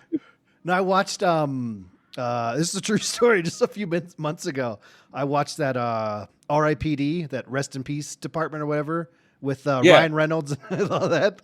And they do the thing when they're in the real world, it changes what they look like, and Jeff Bridges is the sexy blonde chick, and Ryan Reynolds is that super old Asian guy. And I was like, hey, I know that guy. Like immediately, I was like, it's so. Yep. And then in Bode's campaign, that spawned Bagel, and I mean, oh my god, dude, he was fun to start with, like the interaction between Billy and I. Yes. But that combat where the face I tackled the assassin. No, I tackled the assassin off the roof. Yes. That was early in that campaign. Oh, yeah. I just tackled him off a fucking 40-foot roof because Bagel was sure he couldn't die. And that just kind of set the tone for the rest of the campaign. Like Bagel, he just did not care. And it became so fun to play. Well, I mean, and with that, like, it really helped that every scenario helped him know that he can't die. Like when I was talking about the phase spider thing, where we had the phase crabs, I think. Yeah, phase crabs. Yeah, you jumped on one, it phased to the other plane, you humped it to death with your cannon cock, and then found the exit, came out of the exit behind the bad guy, like fucking split his throat. And he was like, hey guys, I made it back. We're like, what? We thought you were gone forever. Like, he can't die. He can't die. And then as time went on, he just became more nightmarish. Yeah. Oh yeah. And I mean, as soon as I realized how crazy I could go, I just started adding more to it. Like, and I still, if we ever go back, I will find a way to become a regular sized person. Can you imagine? You imagine a 6 foot, 250-pound Bagel? The world would implode. Now, here's the question is, would you still be like translucent with 5 extra arms and shit? Dude. I mean, he is just horrifying at this point. I don't know how he can get scarier, honestly. Bringing new people on the boat and having a translucent goblin with 6 arms come crawling out the bottom going, would you like some fingers? It's like, no one's ever going to come visit us again. Yeah. I don't care if I wasted a feat on Chef or not. It wasn't made so much more. Yes. It's part of the character. Like, I've never been one of the min-max guys, so no, I hate doing It doesn't bother me when people do it if that's the play style you enjoy, but it's all about just making the character fun to play for me. And man. It was, I've played in a lot of campaigns and I mean, I've been forced to min-max before. I'm not gonna say whose campaign, Adam. But what? But it's always been fun, and I've had a lot of fun in Adam's campaigns too. But it's all about the people you're playing with, and the style points. It's always been good. Yeah, it's just great. Well, like I mean, fucking Butterskull Ranch, where Reeb wanted to do a backflip off the wall before he hit anybody. Dude, that's where Dick Hunters was born. That's where Dick Hunters was born. Ranch. Yes, sir. Oh man. That's when Wogren decided that he no longer needed weapons. He was just going to carry a shield and punch people. Because it worked so fucking good. And can I say, so this last weekend, right, I had a couple people who'd never played D&D before. They reached out like, hey, it's something we really want to try. So I ran them through the Butterskull Ranch. Because, it's just fucking combat to combat to combat. Right. So I'm like, here, we'll get you used to a little role play before, do fucking combat like insane so you get used to how that works and whatnot. And we got to the basement, and there's the description of the butter skulls, right? Yeah. And everyone went, oh, cool. And I was like, fuck you guys. I know. Because you guys laughed for like 8 minutes straight. It's ridiculous. It was... Yeah. Yup. Good times. Butter skulls, man. Got to keep Butter in the skulls. basement because it's cool. Because it's So that they cool. don't melt. You understand, dude. You get I know. me. Yep. Yeah. I appreciated it. Thanks, man. And But I can't. back to Simbaroom. Yeah, I guess. can't stress enough. Well, it's like, I'm glad you're talking about elves because, like, obviously, I mean, seeing undead on the list is very interesting. But since you were talking about, like, most of the time you're just phase shifting or whatever to make yourself look like a human if you're around people, right? Yeah. Well, so the undead is I love the idea of this undead race in there because, you know, I don't know if you read that history that I posted, but like the people of Ambria used to be the people of Alberator, and they fought a multiple decades long war against the Dark Lords, who are a group of necromancers that were trying to take over. So they fought for these 20, 30 years against the necromancers and just rampant death magic across their entire realm. And then they finally win and realize that the whole land is fucked because Yes. so much death magic had been used throughout the whole thing that the fields were fallow, their livestock was becoming ill and dying, like everything was messed up. So that's why they basically wholesale moved their entire population across the mountains into Ambria. But so now it's 20, I mean 20, another 20 years later in the Ambria, and all of a sudden people are dying but not dying. Ooh. Like they're undead. Yes. But they still have all their faculties. Okay, so they're not like the classic like skeleton Right? walking. No, they're a fully functional character, but they're undead, and they can still pass as human or whatever race that they were. It's only mostly happening to humans at this point, but their body is still rotting. So they have to try to manage the fact that their body is rotting. They don't know why they're undead. And they have to try to fit into a society that just finished a massive war against the undead. I think you just sold me on undead, dude. That sounds really fucking fun to roleplay. It really sounds. I mean, to me, that sounds like one of the most fun races to roleplay. Yeah. Oh, easy. Now, and honestly, the undead could work on as either an Ambrian party or a elder party. But then there's I mean, the barbarians are always cool because they kind of fit somewhere in the middle. You know, they're somewhat good with the forest, but they're somewhat good with the city folk. But Ferg's idea of a clueless paladin who just stomps through life with his, you know, I'm a paladin with blinders on. Yeah. With blinders on. He doesn't understand how the forest works or what's going on. I mean, he's too young to remember the wars against the undead. He's too, or even the war to get to take over this land from the barbarians. So yeah, I mean, I think it's fun because I mean, for me, it's like looking at, you know, people in their 20s today. yeah. It's like looking at Ferg. What? No. Yeah, no, I mean people younger than him even, but still, yeah. Sure. So I think that's a fun idea to play. And I mean, honestly, that'll put you in. That'll make you have to deal with how dark the forest is in the first place, like not knowing the mysteries of the forest already, or some of the stuff involved in it. I think I'm gonna go undead, man. I'm really leaning that way. That sounds really fucking fun to roleplay. Yep. Okay. I think it's a good one. I got your links, man. I'm going to be deep diving this weekend. Okay. Fuck, I'm so excited. Dude, I can't even begin to tell you how excited I am to sit down and play D&D with you guys again. It'll be good. I've been anxiously awaiting it. Yes. Why not? Like if you go into the schedule thing, it's like every 6 months, one of us will be like, so is it now? Yep. And we're here now. Hell yeah. Oh, bless you, Bubba. Well, I mean, we didn't really do any interviewing, which I'm A-okay with. I love just fucking bullshitting and just Yeah. catching up and chatting. I love this. Anything you want to talk on before I let you, because you work tomorrow and you're 2 hours ahead of me.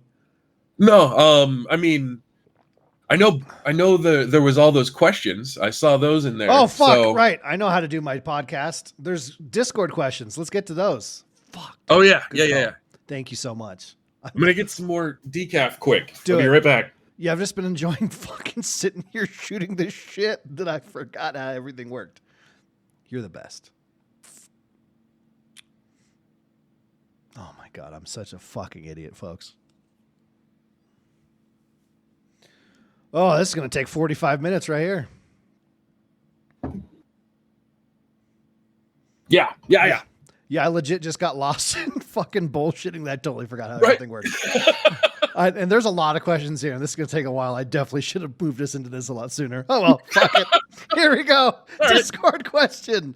Well, we talked about briefly at the beginning, but the third well asks, how's that Crohn's? Yeah, it's acting up, but hopefully with some new medication and some help from the doctor, I keep it under control. But I still have issues. It's whenever I get sick, the Crohn's acts up first. I should, because your immune system kicks in when your body starts fighting the sickness, and then all of a sudden your body's like, whoa, we should kill our guts first. Yeah. Flush it out quickly. All the danger. Yeah. We should destroy all of the insides. That'll make us feel better. It's helpful that your insides don't keep your body alive. So, it's nice. That's yeah. I mean, I wish that were true. Beard Grizzly with a classic gif. Who's your daddy and what does he do? My dad is a gunsmith, and is badass, and I'm in love with him. Yes, he's a great guy. He's not. I mean, he's what the kids would call a boomer, but he's actually the son of a boomer. Who my grandfather, who just passed away earlier this year at 102. Jesus. Fought in World War II. And then Dad fought in Vietnam. So. Yeah, you're fighting Crohn's. It runs. Yeah. It just runs down the line. I did not hold up that that family legacy. I didn't fight anywhere other than the streets. Yeah. Dude, that fist made me really believe you. That was a well done fist. I know.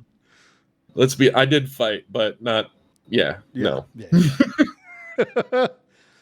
Yeah. Danger Powers. This is wordy. Here we go.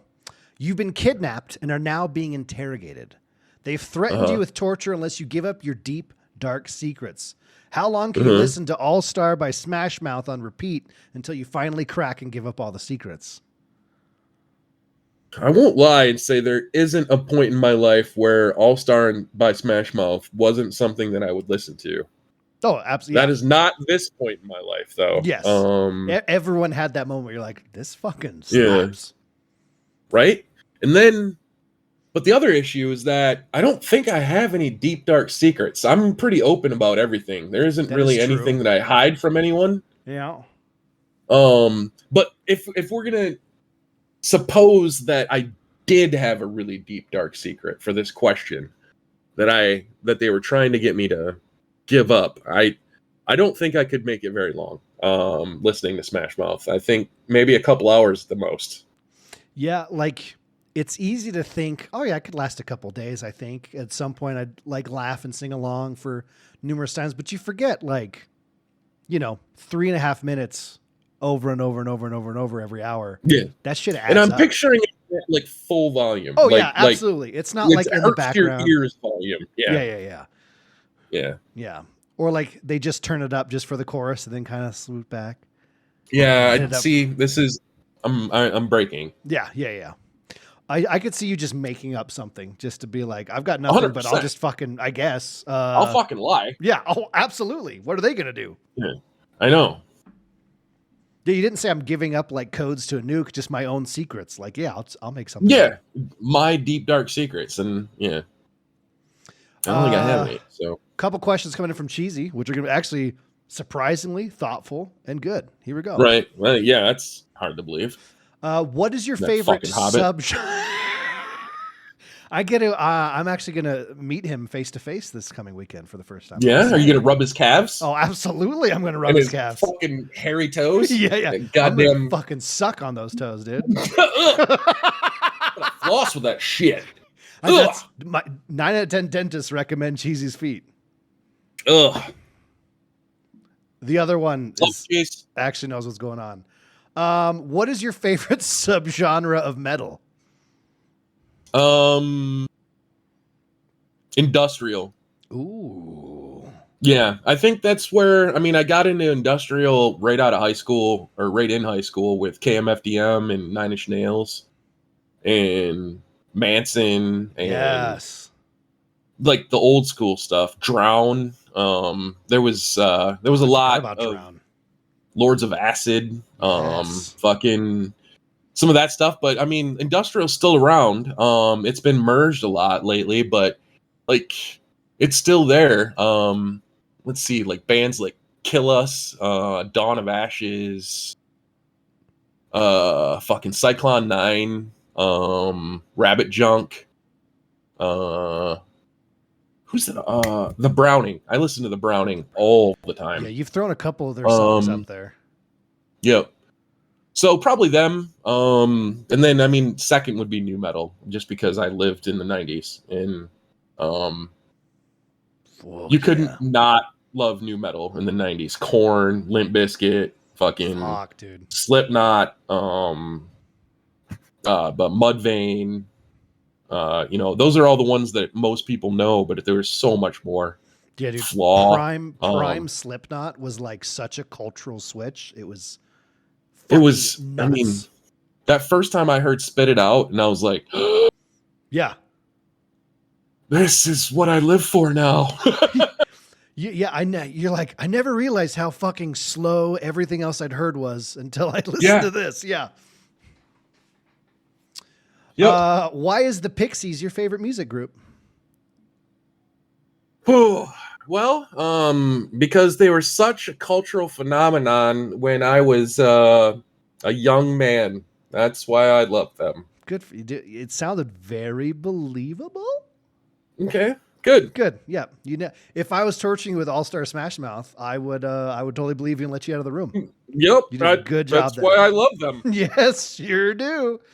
This is actually a really good question. For anyone who doesn't know, Deth's gaming setup is fucking beautiful, right? Ask him anytime for a picture. There is a channel in the Discord for gaming setups. I highly recommend more people post in there, but dude, every time you post pictures of yours, I'm just like, I'm erect. I'm going to be honest with you. But what is your favorite piece of art in your game room, between your figurine inside your computer to the lightsaber on the wall? What is the piece that you're like, yes, this puts it all together? I don't know. It's not necessarily in the same room. It's around the corner.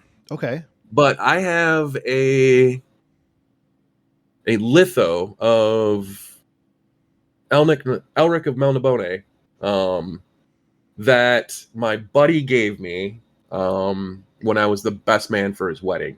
And I think it's 497 out of 500 that were made. So it's a beautiful, beautiful portrait. And I've always loved Elric and all the books by Robert Moorcock. I know the name's bad, but he was a great writer. He was way better than Steve Lescock.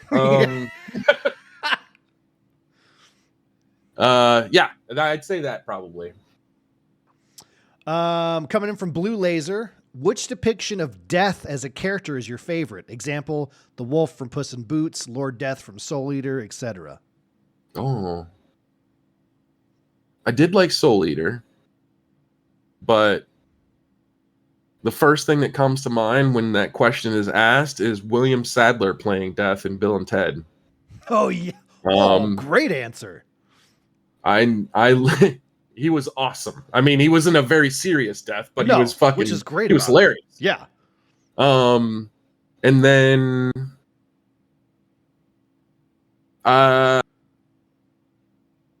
Ian McKellen playing Deth in fucking Last Action Hero. Oh fuck, you're right. Yeah, Good yeah. call, dude. Fucking Magneto playing Deth. Playing Deth, yeah. Yeah, Magneto playing or Ian McKellen, yeah. yeah, or yeah, Gandalf, I guess in this case for Yeah, most of that the works out. younger folk. I mean, the wolf from Puss in Boots was pretty badass. Did you watch the Puss in Boots Last Wish? I don't know if you can register my head shaking, Okay, no, but I could. no. As an just like an animated movie, it's phenomenal. I do Mhm. recommend you watch.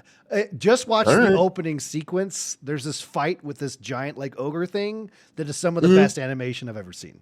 Just watch that at least. Okay. And then what was the Netflix the Castlevania show? That was a great version show. of Death. Yeah. I forgot about that. You know, and the other thing that popped into my mind when you said the question, and it's not Deth, it's actually Satan, is in the Prophecy, the movie that came out in probably the mid 90s. Viggo Mortensen plays Satan. What? And it is one of the most horrifying, I mean, it's always stuck with me, that whole scene in my mind with him. He literally rips the heart out of the angel Gabriel and then eats it. And then he whispers to the main character, "I love you more than Jesus."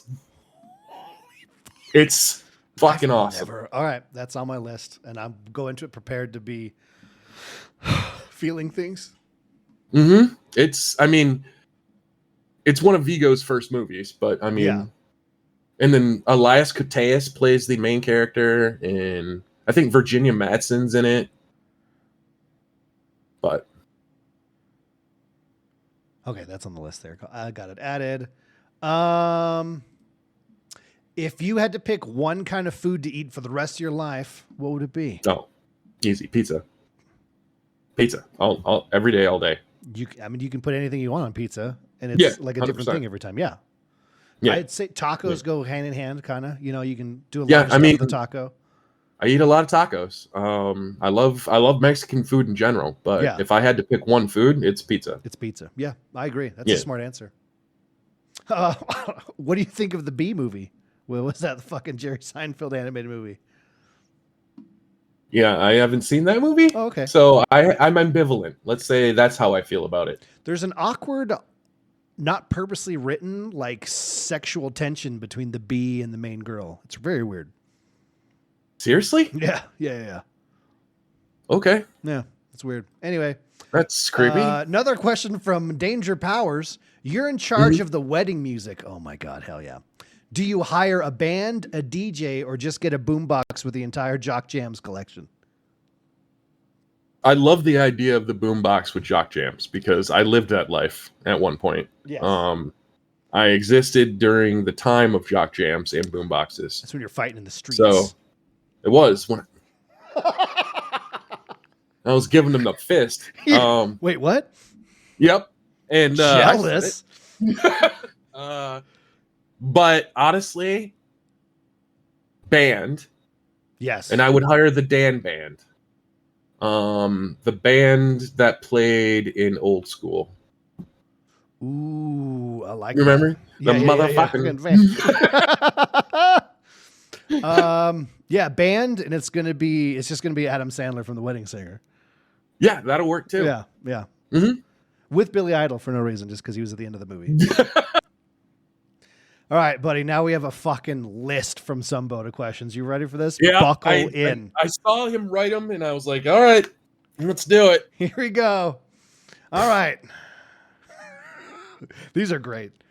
You have the power to get a tabletop group together to enthusiastically and knowledgeably play any game you wanted. What game do you choose? Warhammer, every time.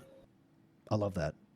Yeah, because that's always been the biggest problem with playing Warhammer, is that there's so much lore and knowledge that goes into playing that game that no matter how many times I've tried to run a game like that, somebody inevitably feels overwhelmed or disconnected from the setting because they don't know something or everything in that case. So definitely Warhammer. Okay.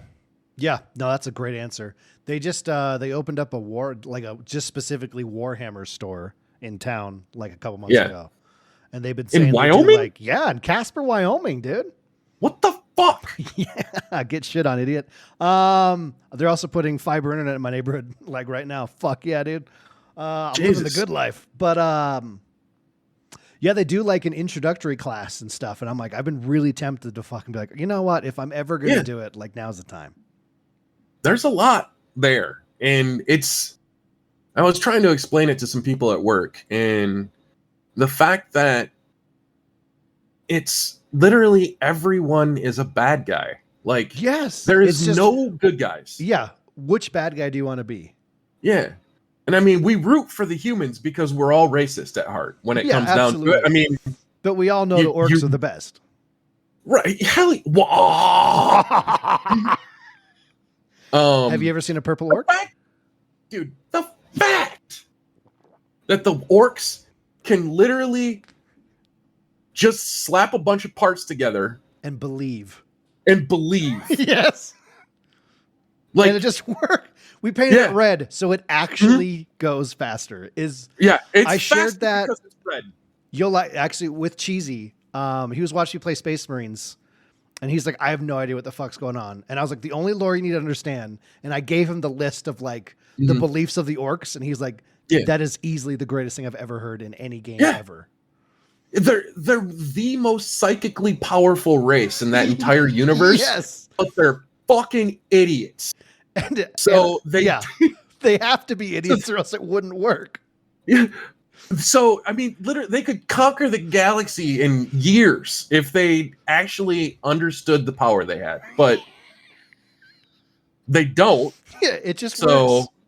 It's like all of their ships run on one button.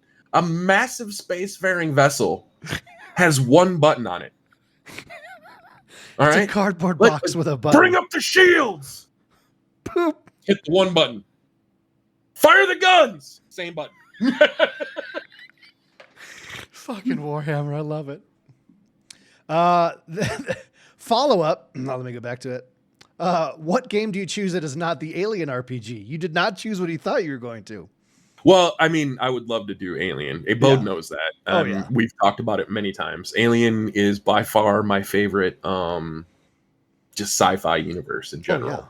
It's absolutely phenomenal. I've read so many of the books, watched all the movies multiple times. Did you see Romulus yet?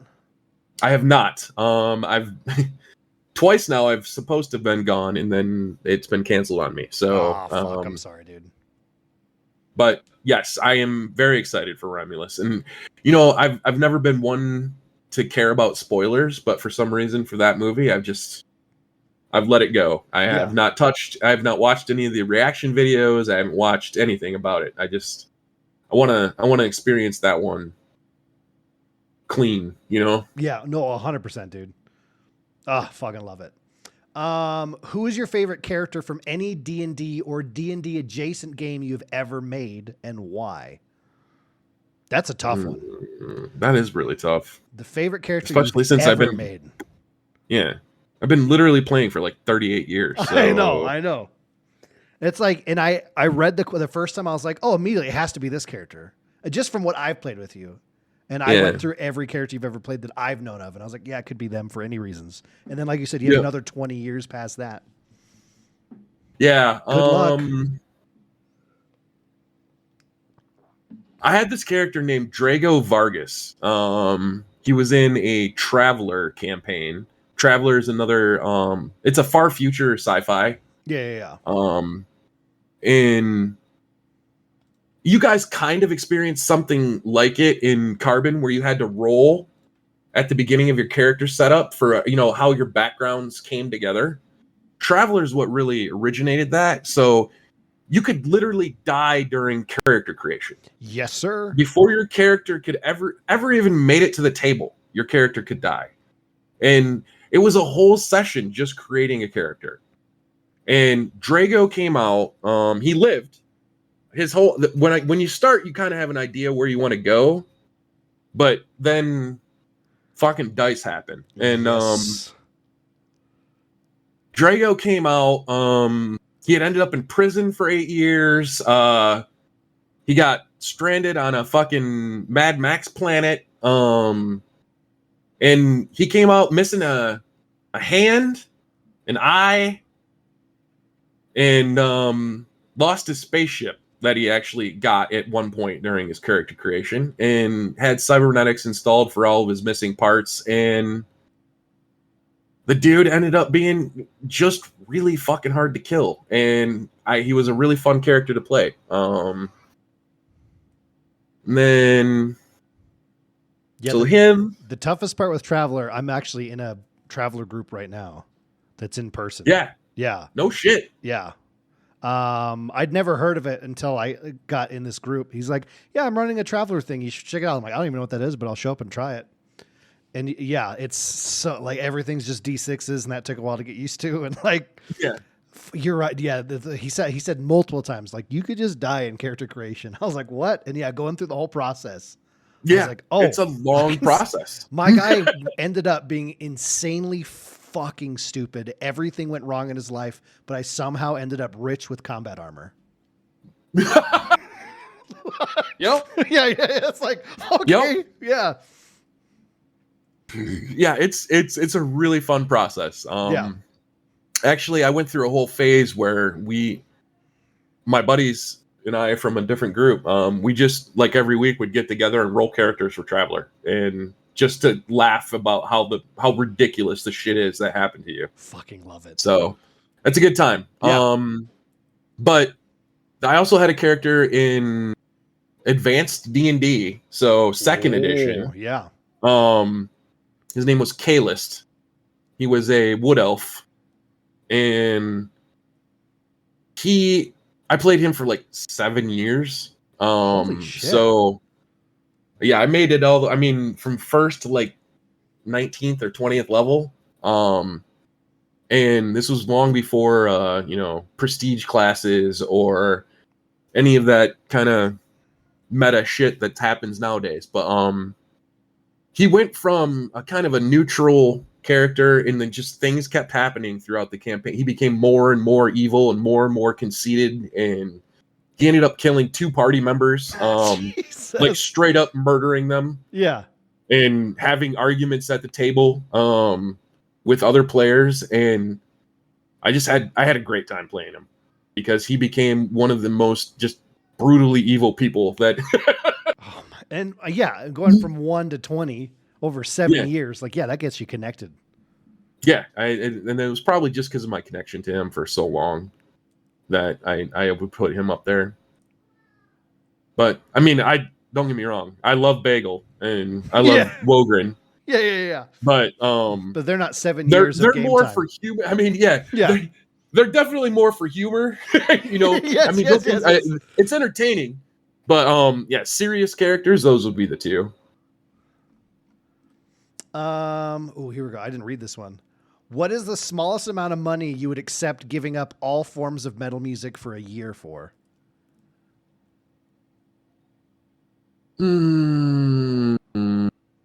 I could still listen to all the retro wave and EDM shit that I listen to. So just no metal for an entire year. What's the price point you could accept? That? How fucking angry I would be at the end of that year, though. Like, people don't understand. I mean, people that aren't into metal don't understand the soothing effect the endorphin it has. Yes. The soothing effect of metal on your soul. I don't know, dude. Just $20,000 maybe. That low, really? All right. Maybe now's a nice time to. Seems like a lot. Yeah. Seems like a lot of money. I'm announcing our GoFundMe page just to get right. To not listen. You guys, try it. Yeah. There's a lot I would do for $20,000. I'm 100% with you. Yeah. God, he's got so many. This is great. 4 people come up to you requiring you to do work for them all at the same time with the same priority. What 5 questions do you ask to figure out which one to take on first? And this is from Bode, so I'm This is assuming he Bode. means about my actual work in real life. Yeah, that could be it. Well, yeah, let's go with that. With your actual work, because it makes it easier to go exactly what you need to know. What are the 5 questions you throw out really fast to know, is this worth my time or would I rather work for this guy? Okay. What production software is it in? Who's the PM? Who's the client?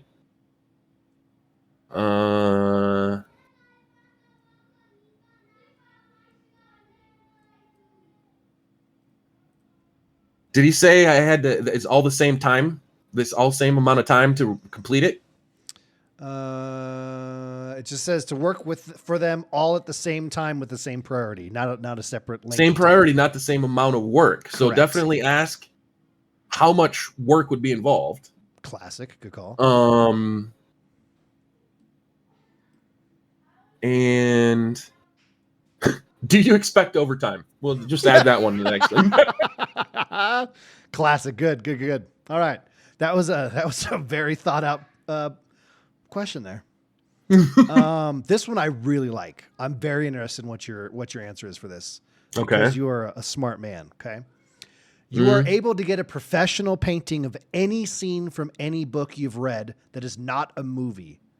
Describe that scene. Fuck. Yeah. Right? Okay, the first thing that comes to mind Let's do it. is in Red Rising, or not in the Red Rising series. I can't remember Yeah. specifically which book it is in that series.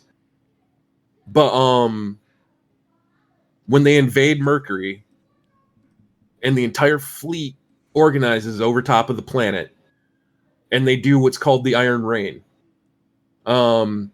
where literally 1 million men in power armor drop from the fleet, arcing through Mercury's atmosphere, and then land amidst a planet-scale war. Just seeing those, I mean, I've wanted to see this in a movie for as long as since I read the book. But to see a painting of that, to see that fleet above a planet like that, with, I mean, in Mercury being so close to the sun, and seeing just millions of fucking power armored badasses dropping through the sky. With the sun I think I would like to see it. I'd like to see it from the view of the planet too. Yes, like if you're looking on up the and planet's watching surface, looking up and seeing that fleet in upper orbit with like the sun off in the side, you know, because of how close it is, and then seeing just the arcs of troopers falling down through the sky with maybe some of them on the ground or crashing into the ground at the time, and you know, yeah, that's it. Let's do that. That's great, dude. The next question is probably my favorite question I've ever read to anybody on a podcast ever. Okay. Oh fuck. I want to throw that out All there. right. And it's an obvious answer. Okay. Okay. But the wording of it is very Bode. Would you rather have a well-trained pet dog or an untrained pet goat that can play metal songs randomly throughout the day? Untrained pet goat that randomly plays metal songs. Fuck yes. Fuck yes. I don't care how untrained this goat is. Yeah. His name's going to be Black Phillip. I already know. Yeah.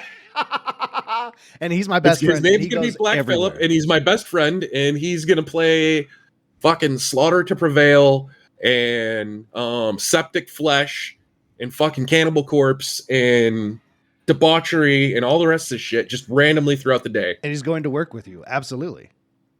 He would go everywhere with me. Yeah. He'd be my best friend. I'd be like, come along, Black Phillip. Another great question. We're getting there, buddy. I promise. I love Bud.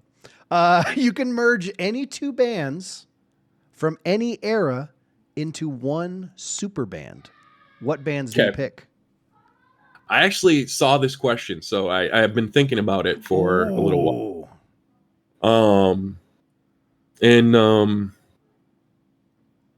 it's changed multiple times in my head the way what I want to hear, but or what I would want to see. But I think I would do. I settled on Acid Bath and Slaughter to Prevail. So get that just fucking dark, evil sludge metal from Acid Bath, yes, which dude. just Insane the brilliant bass lyrics. lines. Yes, and the lyrics that Dax puts out, just awesome. But then you add Evgeny Nogavny, the drummer from Slaughter to Prevail, which is probably one of the best drummers I've ever heard in my life, and Alex Terrible's vocals, and just kind of merge that together in a ball of pure hate and fucking apathy. And your goat could play it. Yeah. So that's what I settled on. I'm glad you I was saw that once one again, for some really good thought on it. yeah, I did. I put a lot of thought into it, and there's a lot of bands I love, but it's funny. I like Acid Bath is like When the Kite Screen Pops is probably my favorite album of all time. I listen to it all the time. It's phenomenal. Fuck. I'm gonna listen to them tonight now. God damn it. Send me some dark. songs, dude. Legit. Right. Send me some songs. Fucking dark. But I've never not liked a song you've shared. Like, period. All right. I'll send you some. There's definitely some I've liked more than others, but I've never not liked anything. Yeah. All right, this is one question. It's the last one, and it's wordy. Okay, here we go. Okay.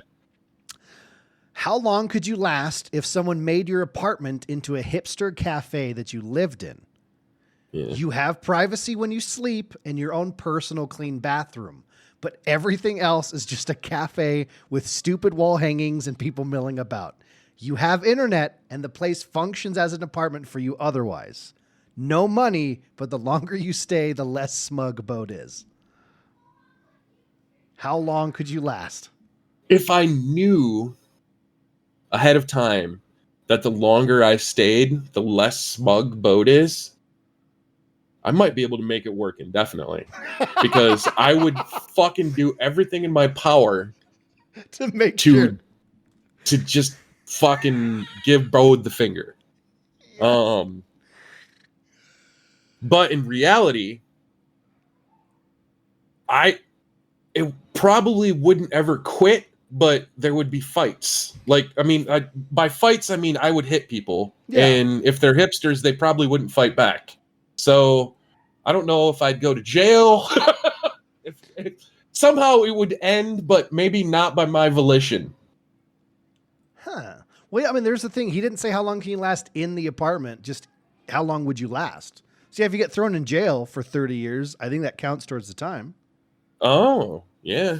Right? I mean... He didn't have to say the cafe has to be functional. You can really fuck that's that true. up. I fucking hate hipsters, though, dude. So I'm saying you could ruin the cafe, then they have to close down. You just get your apartment back. Oh, my God. I would be so mean every day. Oh, my God, yeah. Hey, Hunter, I see your ankles again, you fucking creep. Why don't you learn how to wear socks like a human, you fucking monkey? Wear some fucking slightly longer pants. Jesus Christ. Yeah. Did you not have a mother? Did she not tell you how to fucking size your clothes? Oh, I'm sorry, you didn't have a mom? Fuck you, Quinn. Oh, but you're okay to suckle on the teat of the society. Okay. Yeah. Oh, I'm sorry. Are you working on your .com job or whatever it is that, I mean, what was it? Hipsters were what? 2000s to the .com. Yeah. Yeah. Yeah. It's going to be the next thing. They were like cryptocurrency bros before cryptocurrency bros. It was all just .coms. God, in their fucking twirly mustaches and their tweed suits. Aren't they the ones that started pumpkin spice too? Yes. I mean, like, isn't around the same time frame, like the end of hipster era? That is them. I fucking hate all of them. And I love you for it. Yeah. But I hate the idea of not beating Bode more. yes. And I think that's going to make him very happy. Yeah. Yeah. Yeah. All right. We made it through all the questions, dude. Sweet. Yeah. Bode, and everyone in the Discord was like, yeah, Bode wins every get on in here 100%. Ah, there's good questions. Yeah. Great questions. Yeah. Right on, baby. Well, anything else you want to hit on? I mean, Besides each other. I was gonna say mid-20s models, but that's yeah, I still do that.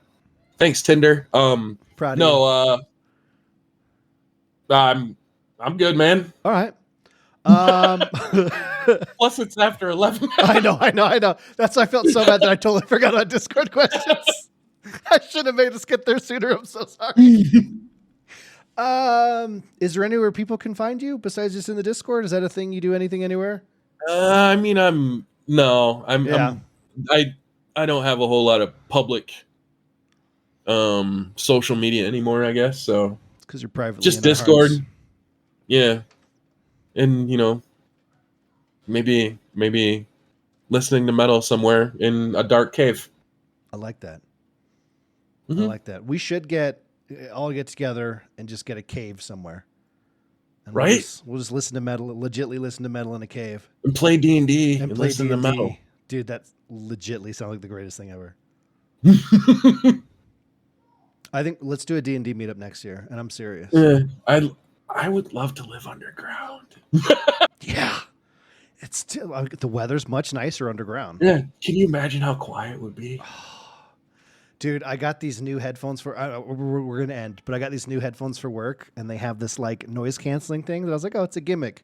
And like fucking nothing exists outside of that. And like working in only hearing my music or a podcast and literally nothing else. Oh my God. Yeah. I got those new heavies, the H1 or the H1H or whatever, the heavy metal only headphones. Yes. Yeah, their noise canceling is top tier. It's nice. Yeah. But living underground sounds so nice. It does. So the intro to the show, right, will be whatever dumb thing I do. It'll probably be, as I've done in the past, karaokeing over a pre-existing song, but making up lyrics about how much I love you, just so you're aware. Okay. But the outro of the show is all up to you. The guest gets to choose how we end the show. People have done beat poems, awkward silences, attempted to sing. Someone attempted to rap one time. Like anything's up in the air, man. How do you want your show to end? Go fuck yourself. Other team. I'm going to link that clip. I think I have to link that clip in the. I'm just going to put it in. I'm just going to put the audio from that clip in the episode. That's what I'm going to do. Or it was either going to be that or get wrecked, nerds, because that's usually what people know me for is yelling "get wrecked, nerds." But yeah, go fuck yourself. Other team's pretty good. One of my other. Did you do that one night? Monkey's dead. There we go. Go fuck yourself, other team. Oh my God, guys.